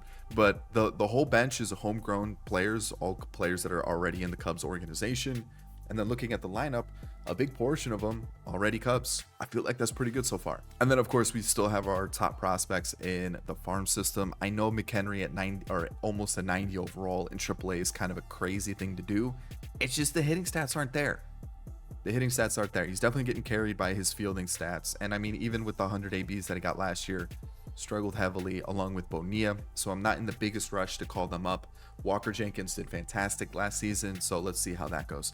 Also, having all these lefties seems ridiculous, so I'm going to do that. That still looks ridiculous. I don't really have another choice though, so unless I go something like that, but that looks kind of crazy. I don't know. We'll rock with this, I guess, and just rock a super lefty heavy lineup. This is the team. We look amazing. The pitching staff looks amazing too. Let's get through season 7. All right, it took until season 7 to get our first generational talent, and I didn't even do the draft this year. I let the CPU do it, and yeah. It's pretty bad, but I did see there was a generational talent, and it went to the Twins. It's Jamal Bunning. He looks fantastic. And yeah, there's their new center fielder for the Twins, since we did take Walker Jenkins from them. But there you go. First generational talent, 7 seasons into the rebuild. 101-61, winning or taking on the winner of the wild card, won the division. So the division challenge checked off. Already looking around the league leaders, Cade Horton was phenomenal pitching wise. And then offensively, Juan Soto went crazy this year. Holy cow. So we had the top 2 for batting average. We also had Moises Ballesteros up there in the top 10, which is awesome. Derek Reeves, one of the first basemen, what was he, season 1 or season 2? He looks unbelievable, and he looks like he's been unbelievable since, yeah, so he would have been season 1, because it looks like they called him up in 2025. He has been pretty good since like 2028. I mean, even still before that, he's been pretty solid. So pretty good pick for the Tigers there. Couple good 200 hit seasons for some Cubs there. We got Jason Dominguez at the top on the AL side. Okay. Jeremy Pena now with the Marlins. Okay. Some interesting moves.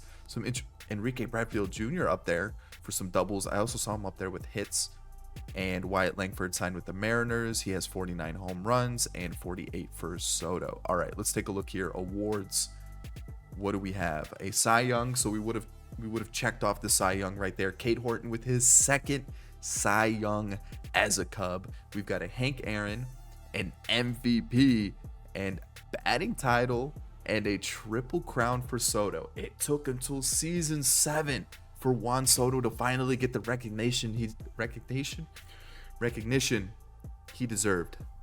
Owen Casey was second in MVP race. Ohtani still hanging out here. 84 overall. Holy cow. Okay. All right. Derek Reeves won MVP. Is this his first award? Oh, he had Rookie of the Year, Hank Aaron, couple All-Star appearances, an All-Star MVP. Okay, so he's been racking up the awards for sure. Soto with his first MVP since, where it is, 2030? Is that his only? Normally I see him win MVP like every year in a rebuild. This is his first one. I guess, yeah, he hasn't won it with us since that first. Wow, okay. And then Owen Casey finished second. Has he been racking up an award or anything? Just an All-Star appearance. And Andy Lowell, Cy Young winner for the AL side out of the Netherlands. Okay. Pretty solid for the Rays there. And then Cade Horton beating out his teammate Grayson Rodriguez. Cade Horton, man, talk about a player. 2 All-Star appearances and 2 Cy Young. That's it. And the team-friendly contract, the cherry on top of the sundae right there. Soto the batting title along with Derek Reeves. Kevin Estrada is the reliever of the year. He's up to an 88 overall at 23 years old. 52 saves for the Tigers. Are the Tigers building a little bit of a team? Couple names popping up in award-winning categories. And then Aiden Miller along with Brock Porter are your 2 rookies of the year. So let's talk about our team. Bullpen was a little bit of a mess this season. And I'm looking at some of these pitchers going, might make them relievers. I think Johnny Griffith might be a really good reliever.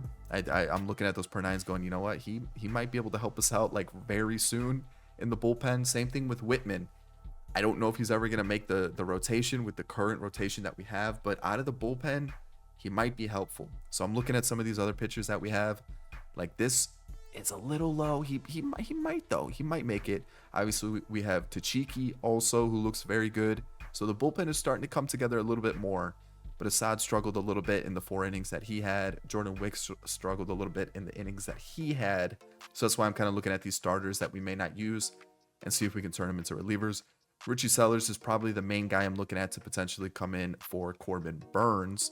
But Hayden Wesneski, I think this is the year where we say goodbye. He's been fantastic for us for what, 90% of the rebuild. I can't say enough. The guy was fantastic. He was just a very good, consistent reliever. Austin Cox had his worst season so far. Unfortunate. And then, Ben Brown with the B potential out of nowhere. I mean, he's literally just been sitting. Like he gave us one good season, then kind of struggled in 2028, gave us another good season last year. And then this year came back with his best one yet, hits that B potential mark as a closer. And now I feel like he's going to be a mainstay in the bullpen. Palencia finally put together a pretty good season of 13 innings. And then Owen Murphy didn't get to pitch, but because the other guys that we have weren't performing, he's hopping in the playoff squad. And Arias also B potential. I mean, this is just what I needed right at the end of the rebuild to give me a little bit of a boost in the bullpen. We've got Arias with B potential now. Probably will only grow like a rating or 2, but 2 really good seasons out of the bullpen when we finally gave him the opportunity. Love to see it. And then Crochet continues to just dominate out of the bullpen. We've got 1 more year with him, definitely picking up that option. And then we're going to have to figure out what we're going to do because he's probably going to want a lot of money. And I don't know if we're going to be able to afford all of the contracts that we're going to have coming up. Cy Young winner, 99 overall, Cade Horton. I mean, the guy has been electric since he's been called up. Like, what, two bad seasons in 2028 wasn't even that bad. The guy has been unbelievable. And I mean, this is just quality start after quality start after quality start. This is the ace that we needed. Corbin Burns down to an 89, but still put up a very respectable season. You know, if you look at what he's been doing, just a very consistent all-star for us, and even won a Cy Young. So like we've been looking good there. Grayson came in, gave us a 4.15 ERA, which obviously we're paying 27 mil or 16 mil this year. It's a backloaded contract, but hopefully he improves because he didn't really do that at all this year. Same thing with Yuri Perez, but again, a very respectable season, so I can't be too upset. And then of course the homegrown man, Tom Cho, with again a pretty respectable season. Overall, pretty happy with our pitching staff, and lineup wise, Michael Busch, I think this is the year we let him walk. It's not that he's been bad. He's been very, very consistent for us, but the slugging numbers are starting to dip a little bit. His ABs went down because he started to regress. And yeah, I think this is where we say goodbye. He's been fantastic since 2024. I can't knock him at all. It's just one of those things where we could definitely not pay 12 mil and still get a replacement level guy that's going to be probably half the price, or we could just turn to somebody down here and we'll be fine. So like we're probably gonna say goodbye to Michael Busch, but he was great for us, very good. TheAntOrtiz was our main bench bat this year. He was fantastic off the bench. McHenry got called up to take over for Busch.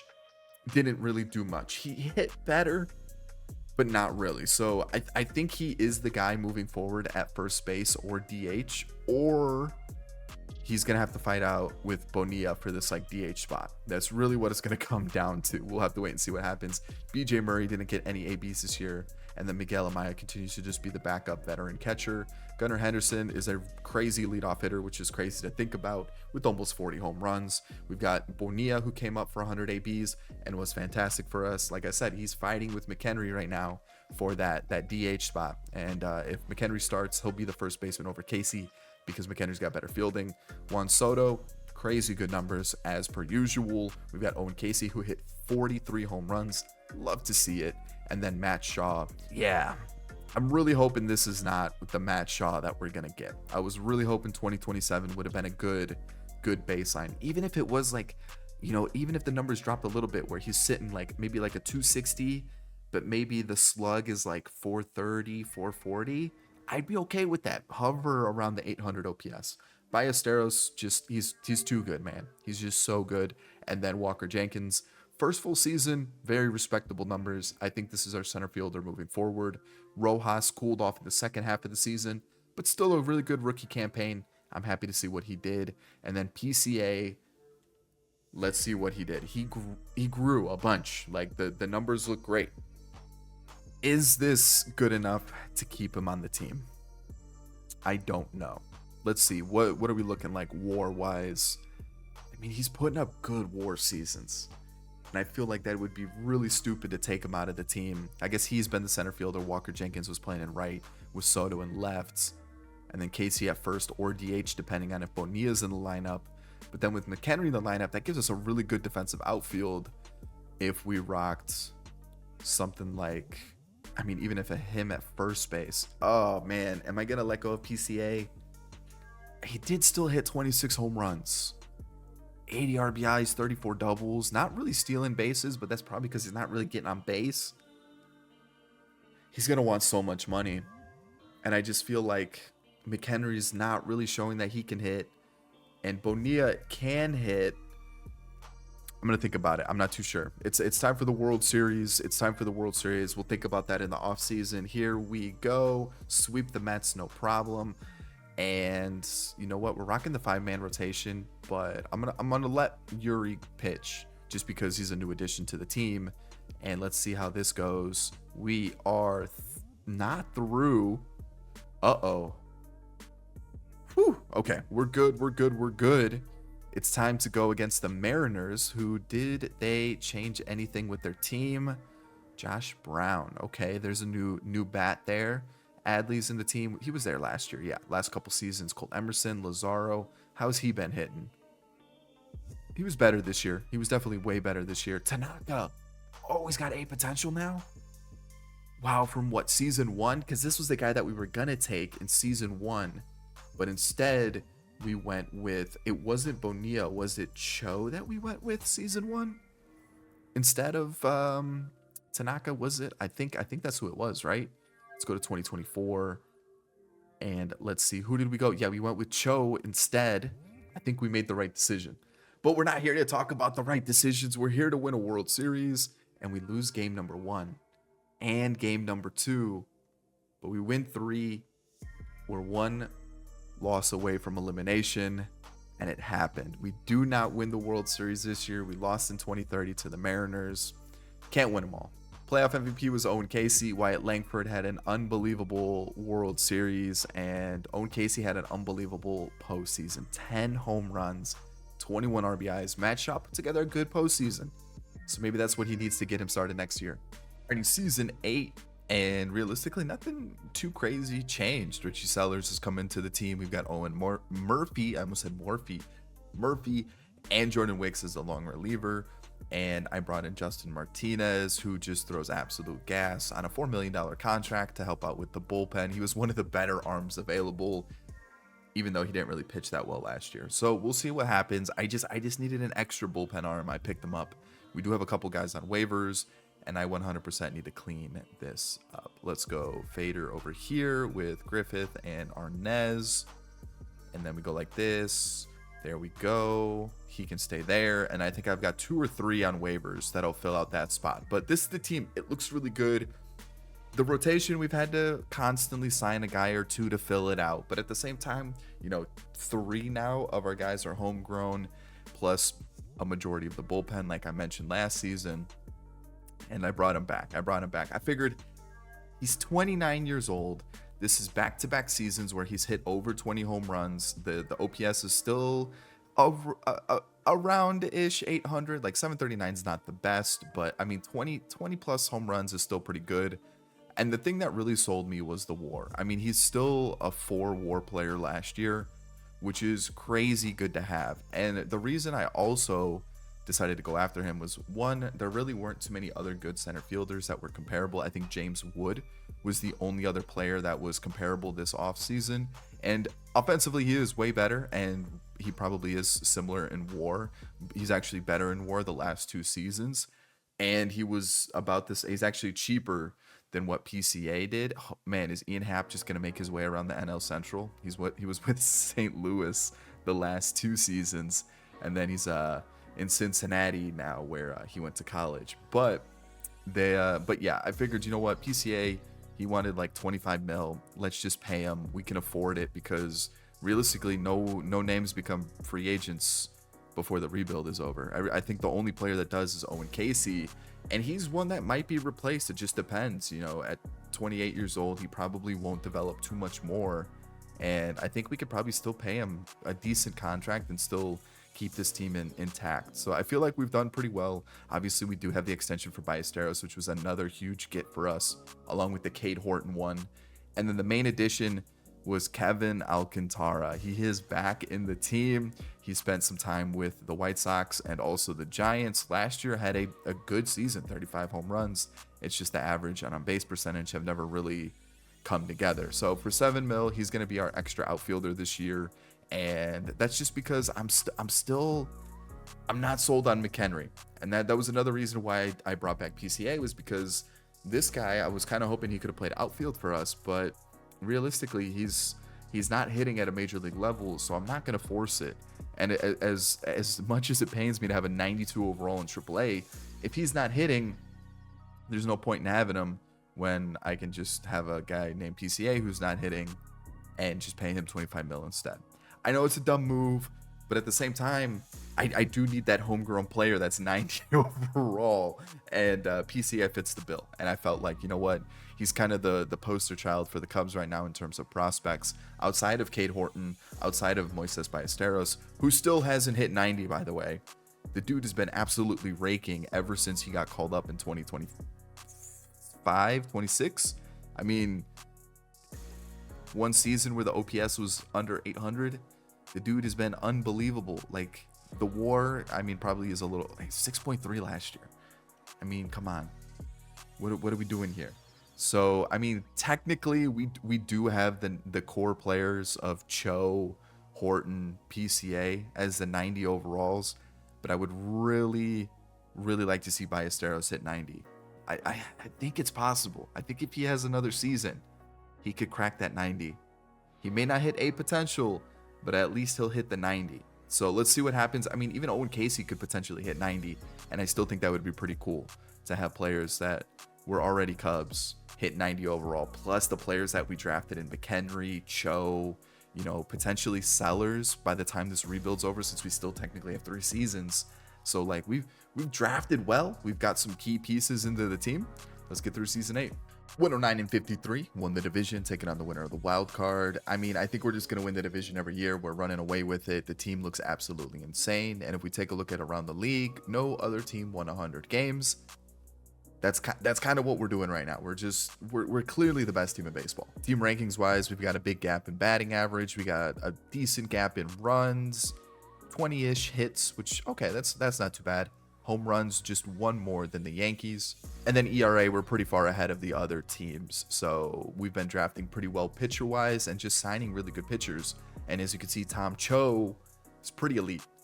League leaders-wise, Tom Cho was absolutely insane. 7 shutouts, 7 complete games, a sub-3 ERA. And Soto, as per usual, ran away with some categories along with Norris Bonilla and Gunnar Henderson. This guy was drafted, what, season? I don't even remember now, but he looks unbelievable. So at least 2027, I mean, holy smokes. This dude's insane. This dude gets on base. Holy cow. Okay, William Contreras is still 94 overall. He's been with the Dodgers for a few seasons, it looks like. Anybody else that's really... Ryan Noda? Okay. Where's that coming from? Insane season. PCA's hitting 303. Oh, that's huge. JP Crawford at 77 overall, hit 361 with a 424 on base percentage. You got Juan Brito, you got Jason Dominguez up to a 97. Okay. See that? Rod Peck looks like a drafted player. Maybe he's a real person. Oh, Herbert Deerdorf. This was a guy that was on my radar in one of the first season. I think it was the first. I honestly think he was the very first season. Or maybe the second season, because I didn't want to draft a guy that looked very similar to what we already have in Norris Bonilla. And that's why I didn't take him. And he went to the Tigers. And the Tigers actually lost their first baseman in Reeves. And I don't think I can do a player search right here. And I don't remember what team he went to. But I know he did not re-sign with the Tigers. Unless he did go back to the Tigers. And no, he went to the Twins. That's right. He went to the Twins. Had a decent season though, so the Twins have been building some pretty decent teams throughout the whole rebuild. And I guess really quickly, since we're like kind of towards the end of the rebuild and a lot of the current players are getting a little bit older, we could kind of see where these teams are looking like, right? Like we're 2031, so like just to get an idea of what the league is looking like. And as you can see, like my team is clearly better than a lot of these teams, and I feel like, okay, the Diamondbacks are kind of nasty. This is probably my main competition. The Diamondbacks are pretty juiced right there. The Dodgers look okay-ish. The Padres, they've got a couple names. Okay, the Giants look kind of nice. The Giants do look kind of good. So do the Orioles. They've got a couple players here. Jackson Holliday kind of being the main one. The Red Sox. I like some of those players too. Jason Dominguez 97 for the Yankees, 92 Junior Caminero for the Rays. Let's see what else. Blue Jays are okay, a couple 80s in there, a couple mid 80s. The White Sox have slowly kind of built up their team, even though they have an older Carlos Correa at shortstop. They've got some decent pitchers for sure. I like the looks of that. The Guardians, I forgot where J-Ram's been floating around for the last couple seasons. He's been signing one-year deals with a couple different teams. The Royals have Ellie De La Cruz, who's been okay. He's had a couple good seasons, but outside of that, it hasn't been anything too crazy. But Bobby Wood Jr. and Ellie De La Cruz is a pretty crazy combo for some electric players in the league.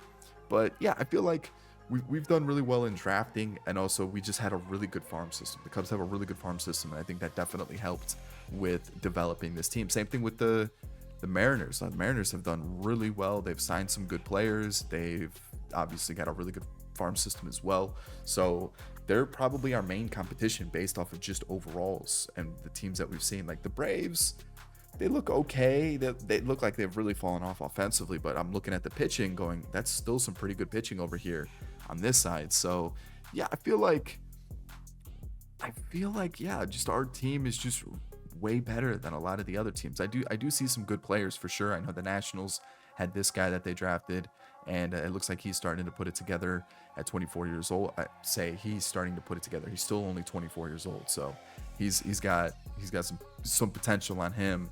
But yeah, I mean, look at our team. Like, not a single player under 80. The bench is pretty juiced. Our pitching staff's been pretty juiced. We've been able to sign players, and it's been pretty good. So let's take a look at the awards. We have a delivery man of the year, and I don't think I'm going to be able to re-sign Crochet. I don't think I have the money to do it, which is unfortunate because he's been so good since we traded for him. Juan Soto got the Hank Aaron. The rookie of the year went to Richie Sellers, and the MVP went to Juan Soto. The batting title went to Juan Soto, and the Triple Crown once again went to Juan Soto. So back-to-back MVPs for Juan Soto, 3 MVPs for Cubs, and hey, we got that done. The Cy Young went to Tom Wong, who beat out Tom Cho and Richie Sellers. So we couldn't get another Cy Young there, but I forgot to look at the MVP for the NL or the AL side, and it was Jason Dominguez, who is now 28 years old, and he's been really good the last 2 years, and realistically, for a while since 2025, he's been really good. Cy Young went to Sammy Fernandez, a 23-year-old Venezuelan for the Royals. Unbelievable season from him. Thomas Rogers was a player that we looked at in season 1, I believe it was. This season, 24 years old, really pitched well. And then Kyle Brown at 26 years old. He's been pretty reliable for the Royals for the last couple seasons. And as you can see, we had 2 really good pitchers there. Juan Soto, batting title, beating out his teammate Norris Bonilla. JP Crawford, batting title on the AL side. Duran with the Yankees now had the reliever of the year. Crochet, reliever of the year for us. Dang, it's going to suck that we're not going to be able to hold him. Richie Sellers was the rookie of the year, beating out Cooper Pratt, 26-year-old for the Brewers, and Danny Brown, not the rapper, but the Giants outfielder. And then on the AL side, it was Sammy Fernandez, the Cy Young winner. Okay, I see you. All right, so let's take a look at our team. Owen Murphy up to a 74 overall, and he was our long reliever this year, and he was unbelievable. So thank you for the waiver claim. I really appreciate it. Bring him back home to Illinois. And Palencia, 31 years old, again, a really good season. And he does become a free agent in 2033, so we'll keep him for 1 more season at least. Jordan Wicks with a bounce back season, love to see it. We did lose Luke Little to waivers. He went to the Nationals, but he was terrible this year, so I'm okay with that. Jackson Wiggins got a very small sample of MLB this season. Arias is starting to regress a little bit, so I think I'm going to let him walk this offseason.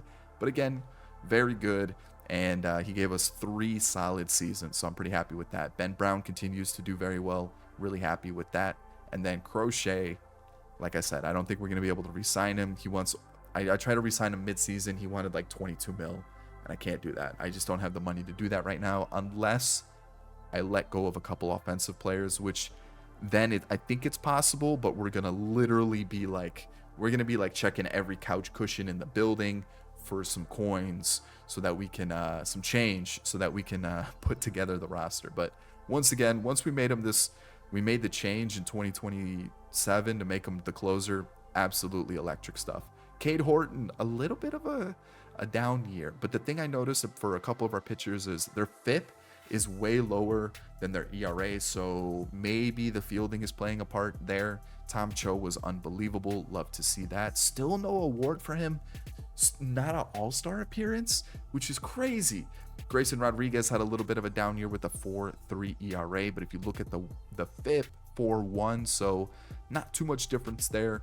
4.3 ERA for Yuri Perez with 193 innings pitched, but his FIP is 3.31. So again, like I'm saying, maybe the fielding is affecting some pitchers, and then Richie Sellers had a very good rookie season, and because of that, rookie of the year. So with that in mind, let's go to the offense. Kevin Alcantara held it down for a season, was whatever. James Triantos, again, just kind of our main bench bat.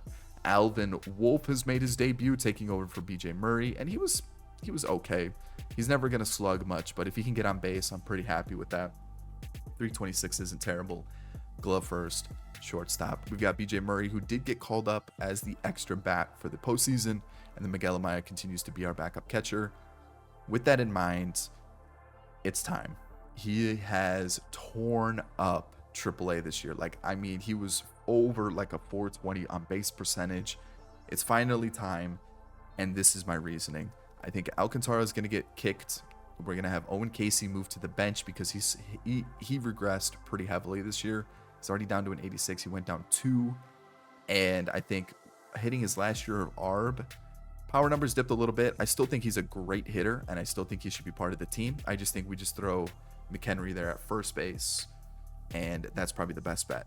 I think the outfield is self-explanatory. We also have our infield set up. Like, Gunnar Henderson continues to rake in this leadoff spot. 135 RBIs from the leadoff spot is unbelievable. Bonilla had a 418 on base percentage with almost 60 doubles. Juan Soto continues to absolutely mash. We've got Owen Casey, who we talked about. I still think he's phenomenal. It's just he is regressing. He is about to become a free agent, and I feel like it's time to turn to that other guy. Rojas, 267 on base percentage went up. Everything went up. I think this is just the guy to finish out this rebuild at shortstop. Ballesteros couldn't get into the 90s, but still had a really good season, so I'm really happy with it. Walker Jenkins continues to develop 30 home runs. Love that. Matt Shaw, huge improvement attribute wise, and a huge improvement at the plate in terms of when I did my check-in right after the deadline, I looked at the drafted players. I looked at what Matt Shaw was doing. He was hitting like 275. He had like a 350 on base percentage. The OPS was almost 800. So he cooled off a little, but at least it is an improvement from last year. And then PCA is up to a 98. And yeah, he popped off this season. 46 doubles, 20 home runs, 17 stolen bases, 381 on base percentage. I'm glad I stuck with him because yeah, he was very good. Very, very good. Everybody on the team was very, very good. Pretty sure the lineup's good. Pitching staff's good. Let's go win a World Series. Facing the Giants, we are not through yet. Still not through. I jinxed us. I didn't mean to. Who's winning? The Giants win the World Series. Did I mention the Giants as one of those teams that looked kind of good? Yes, I did. Yeah, they look pretty solid. They're a pretty solid team. Even the pitching staff looks respectable too. So I got a little too comfortable, and we got beat by the Giants there. Was that a reverse sweep? Was that what happened? Yep. That's tough. Season 9 time. I figured I would point out Mike Trout has finally retired just shy of 600 home runs. Arenado also retired, and he is going in as a Rocky. So there's that. I figured I would point that out. I'm just now hitting exclusive negotiations. Only 78 mil available budget. I don't think I'm going to be able to sign Crochet back. Yeah, I don't think I am. What does he want? Yeah, I can't. Oh, that sucks. That sucks so much because he's been so good. I think I'm gonna bring back Jordan Wicks though, because he doesn't want that much money. I'll give him the bullpen job as well, and then Miguel Amaya can continue to be our backup catcher. Outside of that, I don't really know what else I can do this offseason. It's really just gonna bring everybody back and continue to build with the squad that we have. All right, season 9, I'm gonna leave the team as is. And it's because we have a couple players becoming free agents this year, and it is going to be, what year are we in? 32. So it is not Ballesteros, but where is he? Matt Shaw is going to become a free agent, and Owen Casey is about to become a free agent. So that'll open up 2 spots in the team, possibly a second baseman. So I'm going to see who's going to become available in free agency, which I've already passed it. They showed in the spring training who's about to become a free agent, and I totally missed it.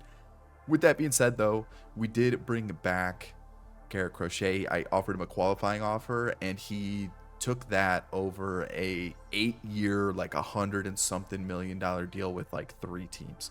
I think it was like the Marlins, the Pirates, and there was another team that offered him like, it was like an 8 or a 10-year deal. And the fact that he took the qualifying offer is crazy. Michael Tachiki is getting his debut this season, and this is what the team's looking like. Like I said, it's basically the same squad. We have a couple relievers on waivers, so we're gonna clean that up a little bit. Like these 40s will probably drop down into AA just to fill out the roster here. You can kind of see I had to sign a couple pitchers to fill out the team, but the team's looking good. I still feel like really confident in the rebuild that we've put together. A lot of homegrown talent, which has been a really fun experience. And also, we've completed every single challenge. And I thought we were really going to have to sweat it out. We got the World Series, right? Yeah, we got the World Series. We've got McHenry, we've got PCA, we've got Cade Horton, we've got Cho, we've got potentially Bonilla after this season. We have one more, Sellers potentially after this season. I doubt Chichiki makes it, and I don't really think anybody else comes close. If I take a look at my AAA roster, yeah, I don't think anybody else is going to do it. But the fact that we were able to get like 4 or 5 players up to a 90 overall, pretty good. Pretty good. So I would say, just to start off this season, the 90 overall core has been completed. And realistically, if you look at it, it's going to be Cho, PCA, and Cade Horton. We can throw in McHenry there just as an extra offensive player. So we have the 2 outfielders in McHenry and PCA, and then the pitcher of Cade Horton and Tom Cho. So I think that's a cool accomplishment. We'll have 5 because Richie Sellers should hit 90 either this season or next season. So that's cool. And I know it really wasn't like a third baseman, a shortstop, and a first baseman like it was with Bryant, Baez, and Rizzo.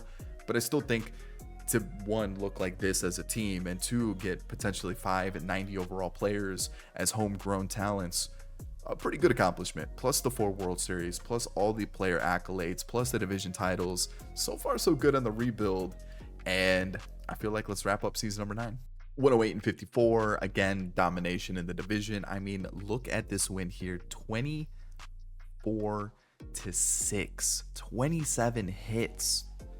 Gunnar with 5 RBIs, Bonilla with 5, Moises Ballesteros with 4, Walker Jenkins with 5. Like, unbelievable. Holy cow. Yuri Perez pitched 7 innings, 6 runs allowed too. Like, he didn't have the best of outings either. It's just the offense came to play. 24-6. I mean, 10-2, 12-0. I mean, we really dominated the league here. I'm gonna take a look at the team rankings. We weren't even the best batting average team or most runs. It looks like the Red Sox are going to be a pretty competitive team. They got Roman Anthony now in the team, Cole Young, who I believe is a Mariners prospect. Am I right about that? He's the middle infielder, right? I mean, the shortstop's right there. I think yeah, he's a Mariners prospect. Pedro Reyes with the team. Okay. I mean, yeah, I'm seeing the Mets up there too. The Rockies are scoring some runs, so okay, maybe the Red Sox are legit. Maybe the Red Sox are legit for sure. I mean, most home runs, 53 home runs for Cole Young. Okay, yeah, they're holy cow, they had 100 more runs than us batted in. Okay, they might be a legit squad. The least amount of errors for our team, so we are really good defensively and the best ERA. So I'm gonna adjust the pitching staff because I'm assuming, yeah, there's a couple changes here that I'm not 100% sold on. I definitely think I want. Oh, he didn't pitch that much. What about Ben Brown? Okay. Who? I called somebody else up. Where is he? How did he pitch? Ooh, he pitched really well. Okay. So I'm gonna adjust this. All right, league leaders wise, Tom Cho, Grayson Rodriguez pitched very well this season. And offensively, Bonilla and Gunnar Henderson. Okay. Drew Gilbert led the league with a batting average. Who's this? Torrin Montgomery. Okay. All right. Ethan Salas now with the Marlins. Okay. Orelvis Martinez. Yeah, I mean, maybe the gear was helping him out this season. So with that being said, I'm seeing some names here. Bobby Witt continues to just smash the ball. Last 2 seasons especially. Evan Carter still with the Rangers. Bonilla led the league in doubles, beating out Mason Wynn, Salas, and Michael Yamaguchi of the Giants. Okay. All right, Cole Young. Yeah, I mean, this guy looks like he huge power jump. 20 home run difference. Good Lord. All right, awards wise, we have a Cy Young, a Gold Glove, and a Hank Aaron Award. James Wood, all right, well, there he is with the Reds. He won MVP, a player that we could have signed. I went with PCA instead, and he proved that, hey, maybe you should have signed me. He won the MVP. Good for him. Good for him. Brady House and Tom Cho were also in the mix. On the other side, it was Cole Young. That was obvious. That guy absolutely dominated the season. Rhett Cole with the 4 ERA was your Cy Young winner, beating out Noah Schultz and Reed Detmers. Tom Cho, Cade Horton, and Grayson Rodriguez all fighting it out for the Cy Young. That must have been the most tense situation all season, with the three of them just going at it. Like, who's going to be the best pitcher? And it's all three of ours. Tom Cho, a Cy Young winner, 98 overall. This guy is unbelievable the last 2 seasons. Cade Horton back up to a 99, back on top of where he should be. Unbelievable from him. And then Grayson Rodriguez, like last year, gave us a 4.3 ERA. This time drops it down to a 3.1. That's huge. Batting title, Drew Gilbert and Orelvis Martinez. Emmanuel Clase and Gregory Santos are your relievers of the year. Garrett Crochet. Gregory Santos with a .36 ERA. 1 blown save. Allowed 2 runs all season. 1 home run. I wonder if it was the home run that was a 2-run shot. Maybe. That is a disgusting season. Disgusting. Let's see what else. Sammy Bautista was your rookie of the year, along with Andy Kahn, the pitcher. Okay. He was like season 1 or 2, somewhere, maybe season 3.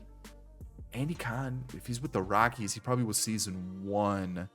That would, the age also would match up, because he was probably 18. It's been 8-ish seasons. Yeah, that would make sense. That would make sense for us. All right, pitching wise, Owen Murphy struggled a little bit this year, but he also didn't pitch as much, because we did start to rock a 2-man long relief situation. As you can see, Johnny Griffith came up and was very good, very good.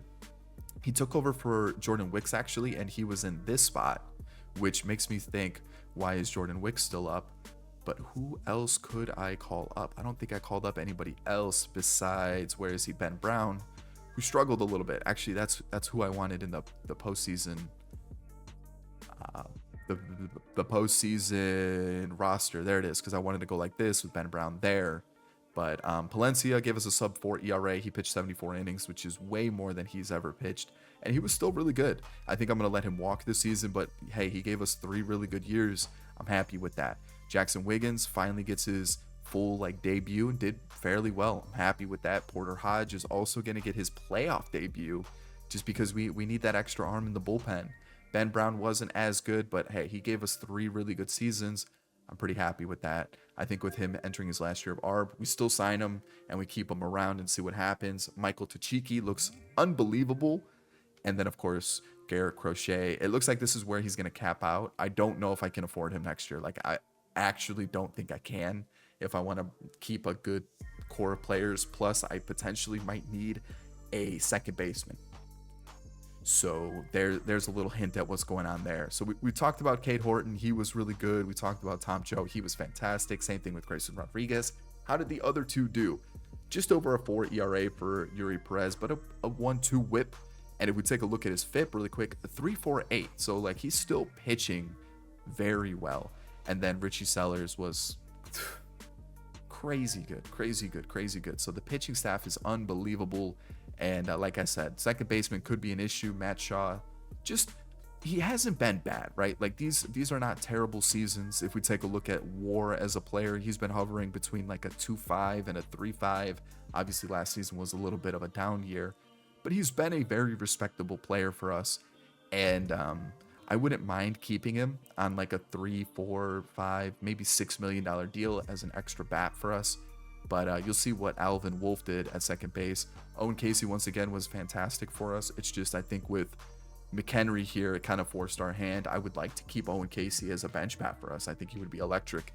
And I kind of did him dirty kicking him out of the lineup. But when you look at the team, I guess maybe he takes over for Walker Jenkins, who didn't have a crazy season, but it's still a very respectable year. I don't know. I feel like the team we've built here is still really good, and you could literally you can plug Casey in the outfield, first base or DH. You can plug Shaw in at the middle infield spot or third base, and you still have a very good team, right? Everybody's a starter, basically. Maybe not Amaya Triantos, but hey, the team is doing very well. So I can't complain about the team we built. Again, another 100 RBI season from the leadoff man, Gunnar Henderson. Bonilla with another very good season with 52 doubles and 31 stolen bases. Soto down to a 92, still very respectable numbers. McHenry, it's better. That's a better season from him. Any award, a Gold Glove. There we go. It happened. It finally happened. It finally happened. We have another 90 rated player in the team. I didn't even see, did Sellers hit 90? He did. He hit 91. Nice. Nice. Nice. All right, there we go. Another 90 rated player to add to the core. So now, I guess we could say we have the 90 squad with McHenry, Ballesteros, and PCA, and then you'll throw in Bonilla next year. That's 4 position players at the 90 overall spot, and that's not including Soto or Henderson, who were signed. There it is. There's our Baez, Bryant, and Rizzo with McHenry, Ballesteros, and PCA, and then we'll throw in a Bonilla just for fun. Either way, we got Jefferson Rojas, who again had a pretty respectable season. Let's see where he is WAR-wise, 2.9. So I mean, like, we could probably start Shaw for the postseason. Jenkins, 24 home runs, 36 doubles, just shy of an 800 OPS. Alvin Wolf, I mean, talk about a guy. Actually, hold on. Let's put Shaw at second base, Wolf at short, because he's better defensively. But that's a good season. He took over for Shaw midway. That's a good year for the guy that we drafted. And then PCA, 24 home runs, 350 on base percentage. Yeah, this is pretty good. So I think, let's see here. I'm gonna do this, and then we'll take Casey out of the lineup versus righties, and we'll do that. So that'll be the team moving forward. I think that's gonna be the squad. Yep, there it is. We've got it set up perfectly. We should go and dominate now. How do we do? Oh, it's the Giants. We win 1-0. Really? We're gonna lose again, aren't we? Final season time. Let's go see what we do. The Giants end up winning the World Series. Okay. Let's go see. That's not 2 in a row, is it? It is. Chester Shepherd. Okay. I mean, they're just a good team now. I mean, this is, yeah. I mean, Dylan Cruz, Noelvi Marte. Yeah, I mean, this is, Corey Norcross, the catcher from season 1 or season 2 that I didn't choose. I went with a different player. And I mean, this is a very good team. And clearly they're pretty difficult to beat season 10 time. So to finish out the rebuild, I'm going to acquire one of the better second basemen in baseball. It's not that I don't like our current ones. It's just let's go for a little bit of a challenge here. And to make this deal possible, I'm getting rid of Antonio Gonzalez. We have Zach Fader, and also shortstop, who's 27 years old now, Fernando Cruz. So final season, right? Or is this? Yes, final season. Let me show you the team. So here we go. Let me get to the regular season. We are 26-man with our 26-man roster. The only thing we don't have first is power. It is second. When we take a look at the team, this is what it looks like. Every starter is 90 plus. Our bullpen currently looks like this. We've got 2 of our other prospects in the squad. Love the looks of that. Benji Whitman has also been called up to help us out as a reliever. Was a starter, now it's going to be a closer for us. I think he's going to be pretty good there, or a bullpen arm. I didn't bring back Crochet. Instead, I went out and got Hayden Birdsong on a $7 million deal from the Giants. Didn't have the best of years last year, but has been pretty solid for them every other season. So let's see how it goes. And then Tachiki is going to be taking over as our closer. I just felt like paying over 20 mil for a closer wasn't the best when our team still needed a little bit of an upgrade in a couple different positions. So Jonas Franco, who's just been chilling in the minor leagues for a while, is going to be our outfielder with Rojas on the bench. I do feel dirty for also taking him out of the lineup, but I want to see if we can get a full 99 or a full 90 lineup this year. And because he doesn't have a potential, I don't think it was going to be possible. And getting Santiago, who's 1 rating away from a 90, Jenkins has a potential, Wolf has a potential, Bonilla has a potential. We might see a full 90 offensive lineup this season. So with that in mind, it doesn't really matter how it all plays out. We've accomplished every one of our goals. Let's see what season 10 holds. 106 and 56, the winner of the wild card playoff is who we're going to face in the postseason. And it's either going to be Milwaukee or the Reds. League leaders, Cade Horton once again was a phenomenal pitcher for us. I mean, the WAR, the WHIP, the innings pitched, everything. And then Gunnar Henderson and Norris Bonilla once again leading the league. I mean, what more can you ask for? The team's been unbelievable, and obviously we haven't won a World Series every single year, but I still feel like we've really turned this Cubs team into just an absolutely crazy squad, just an insane team. So let's take a, oh no, why do they do this? So with that in mind, we can fix this pretty quickly. He was in the team. He was also in the team, but they didn't pitch him all year. Why would they do that? Why would they do that? And then we got to send down Hughes and Hodge. Unless, I mean, I guess we could... I mean, Hughes doesn't look bad. And then I think everything else looks good, right? Yeah, I think that looks right. And then if we take a look at offensively really quick... Yep, that's right. I think that's right. He would have been called up, but doesn't look like he did that great.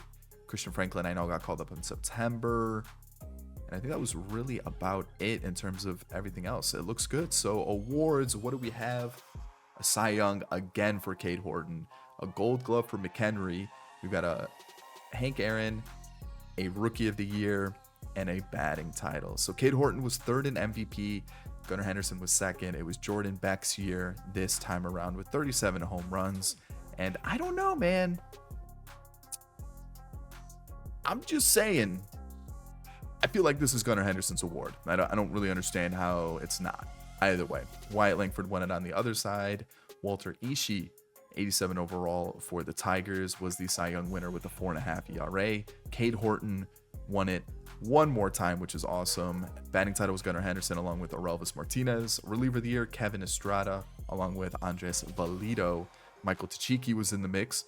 And then Larry Courtney, our pitcher. Rookie of the year, wasn't even a starter. And he was Rookie of the Year, which is crazy. Luis Almeida won it for the Orioles. Okay. Johnny Griffith wasn't as good in the long relief role as he was in like a middle relief role, which could mean something, but also like he looks like he could be a pretty good starter. We got Larry Courtney, who was a Rookie of the Year. Did he win anything else? No. All right. And Jackson Wiggins struggled a little bit this year, but still a respectable reliever. Ben Brown had a very good season in 24 innings pitched. Owen Murphy, similar to what he did last year, I'll still take it for sure. Benji Whitman didn't pitch at all. I don't understand why. He looks fantastic. He looks like he should be used a bunch. He looks really good. And then Birdsong, very respectable season from him. And then our Japanese closer, Tachiki, looks insane. Looks insane. Looks so good. Looks so good. Cade Horton, what a player.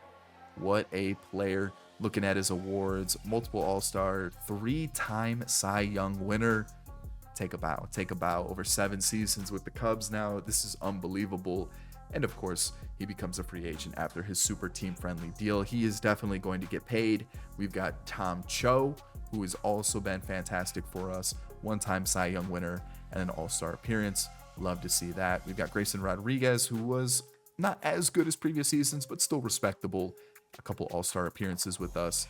And moving forward, Yuri Perez, another 4 ERA season, but still pretty good. A All-Star appearance in 2029 right before he joined us. Okay, Richie Sellers still doing very well. Love to see it, up to a 94 overall. I mean, this team is unbelievable, which means we are not going to win a World Series. On the bench, we've got Amaya, who just continues to be our backup catcher. James Triantos continues to be another infielder for us. Alvin Wolf is up to a 90, but he had a little bit of a sophomore slump, which is unfortunate. So he is a 90. So if you do throw him into the lineup, Juan Soto does drop to an 86, sadly. So we do fall short of an all 90 lineup.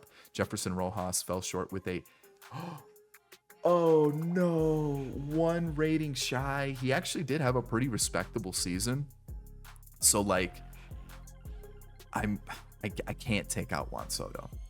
But we could have an all, basically almost an all 90 lineup if we did it like this. So it was close. I can't take out Soto. I am gonna rock with Rojas for the postseason. I did actually have him in versus lefties anyways, but with Alvin Wolf, who actually hits lefties better. But Alvin Wolf was struggling, so that's kind of why I went with Jefferson Rojas towards the end of the season.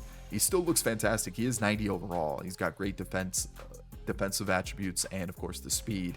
Just hitting wise wasn't his season. And then Penango is like our extra bat too.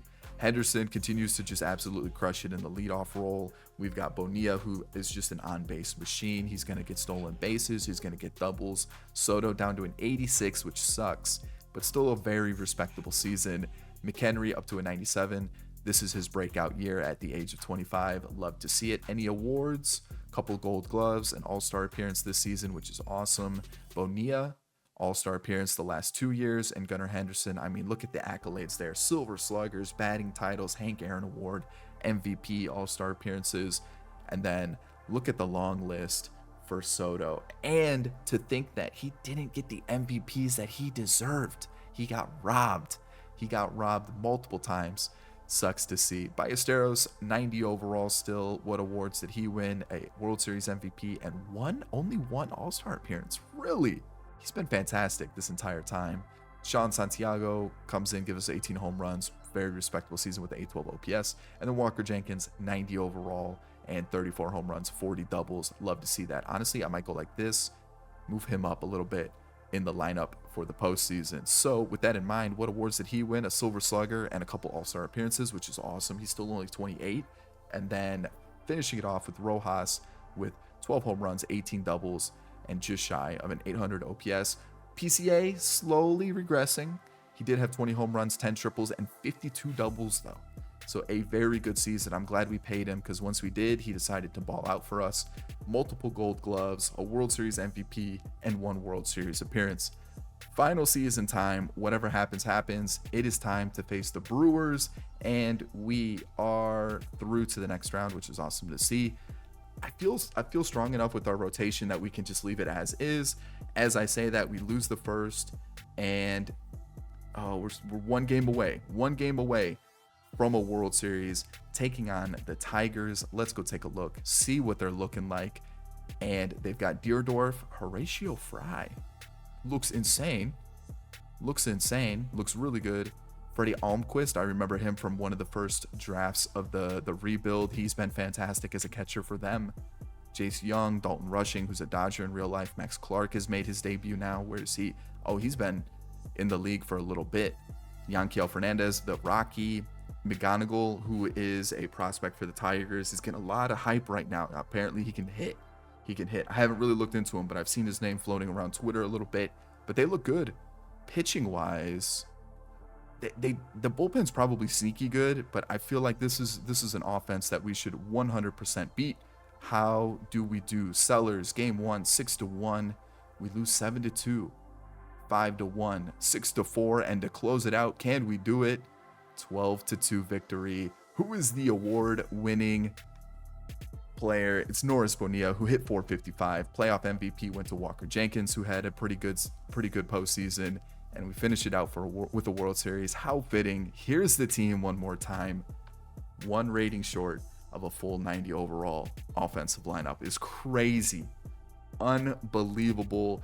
This is the Cubs 10-year rebuild. I hope you enjoyed it. And if you did, hit the like button down below. Subscribe to the channel if you're new and enjoy the content. And of course, in the comment section, if you got some more challenges for 10-year rebuilds, let me know down below. Let me know what team we should rebuild next. And if you're looking for more rebuild content, you should check out the one on screen now, where we rebuilt the Detroit Tigers.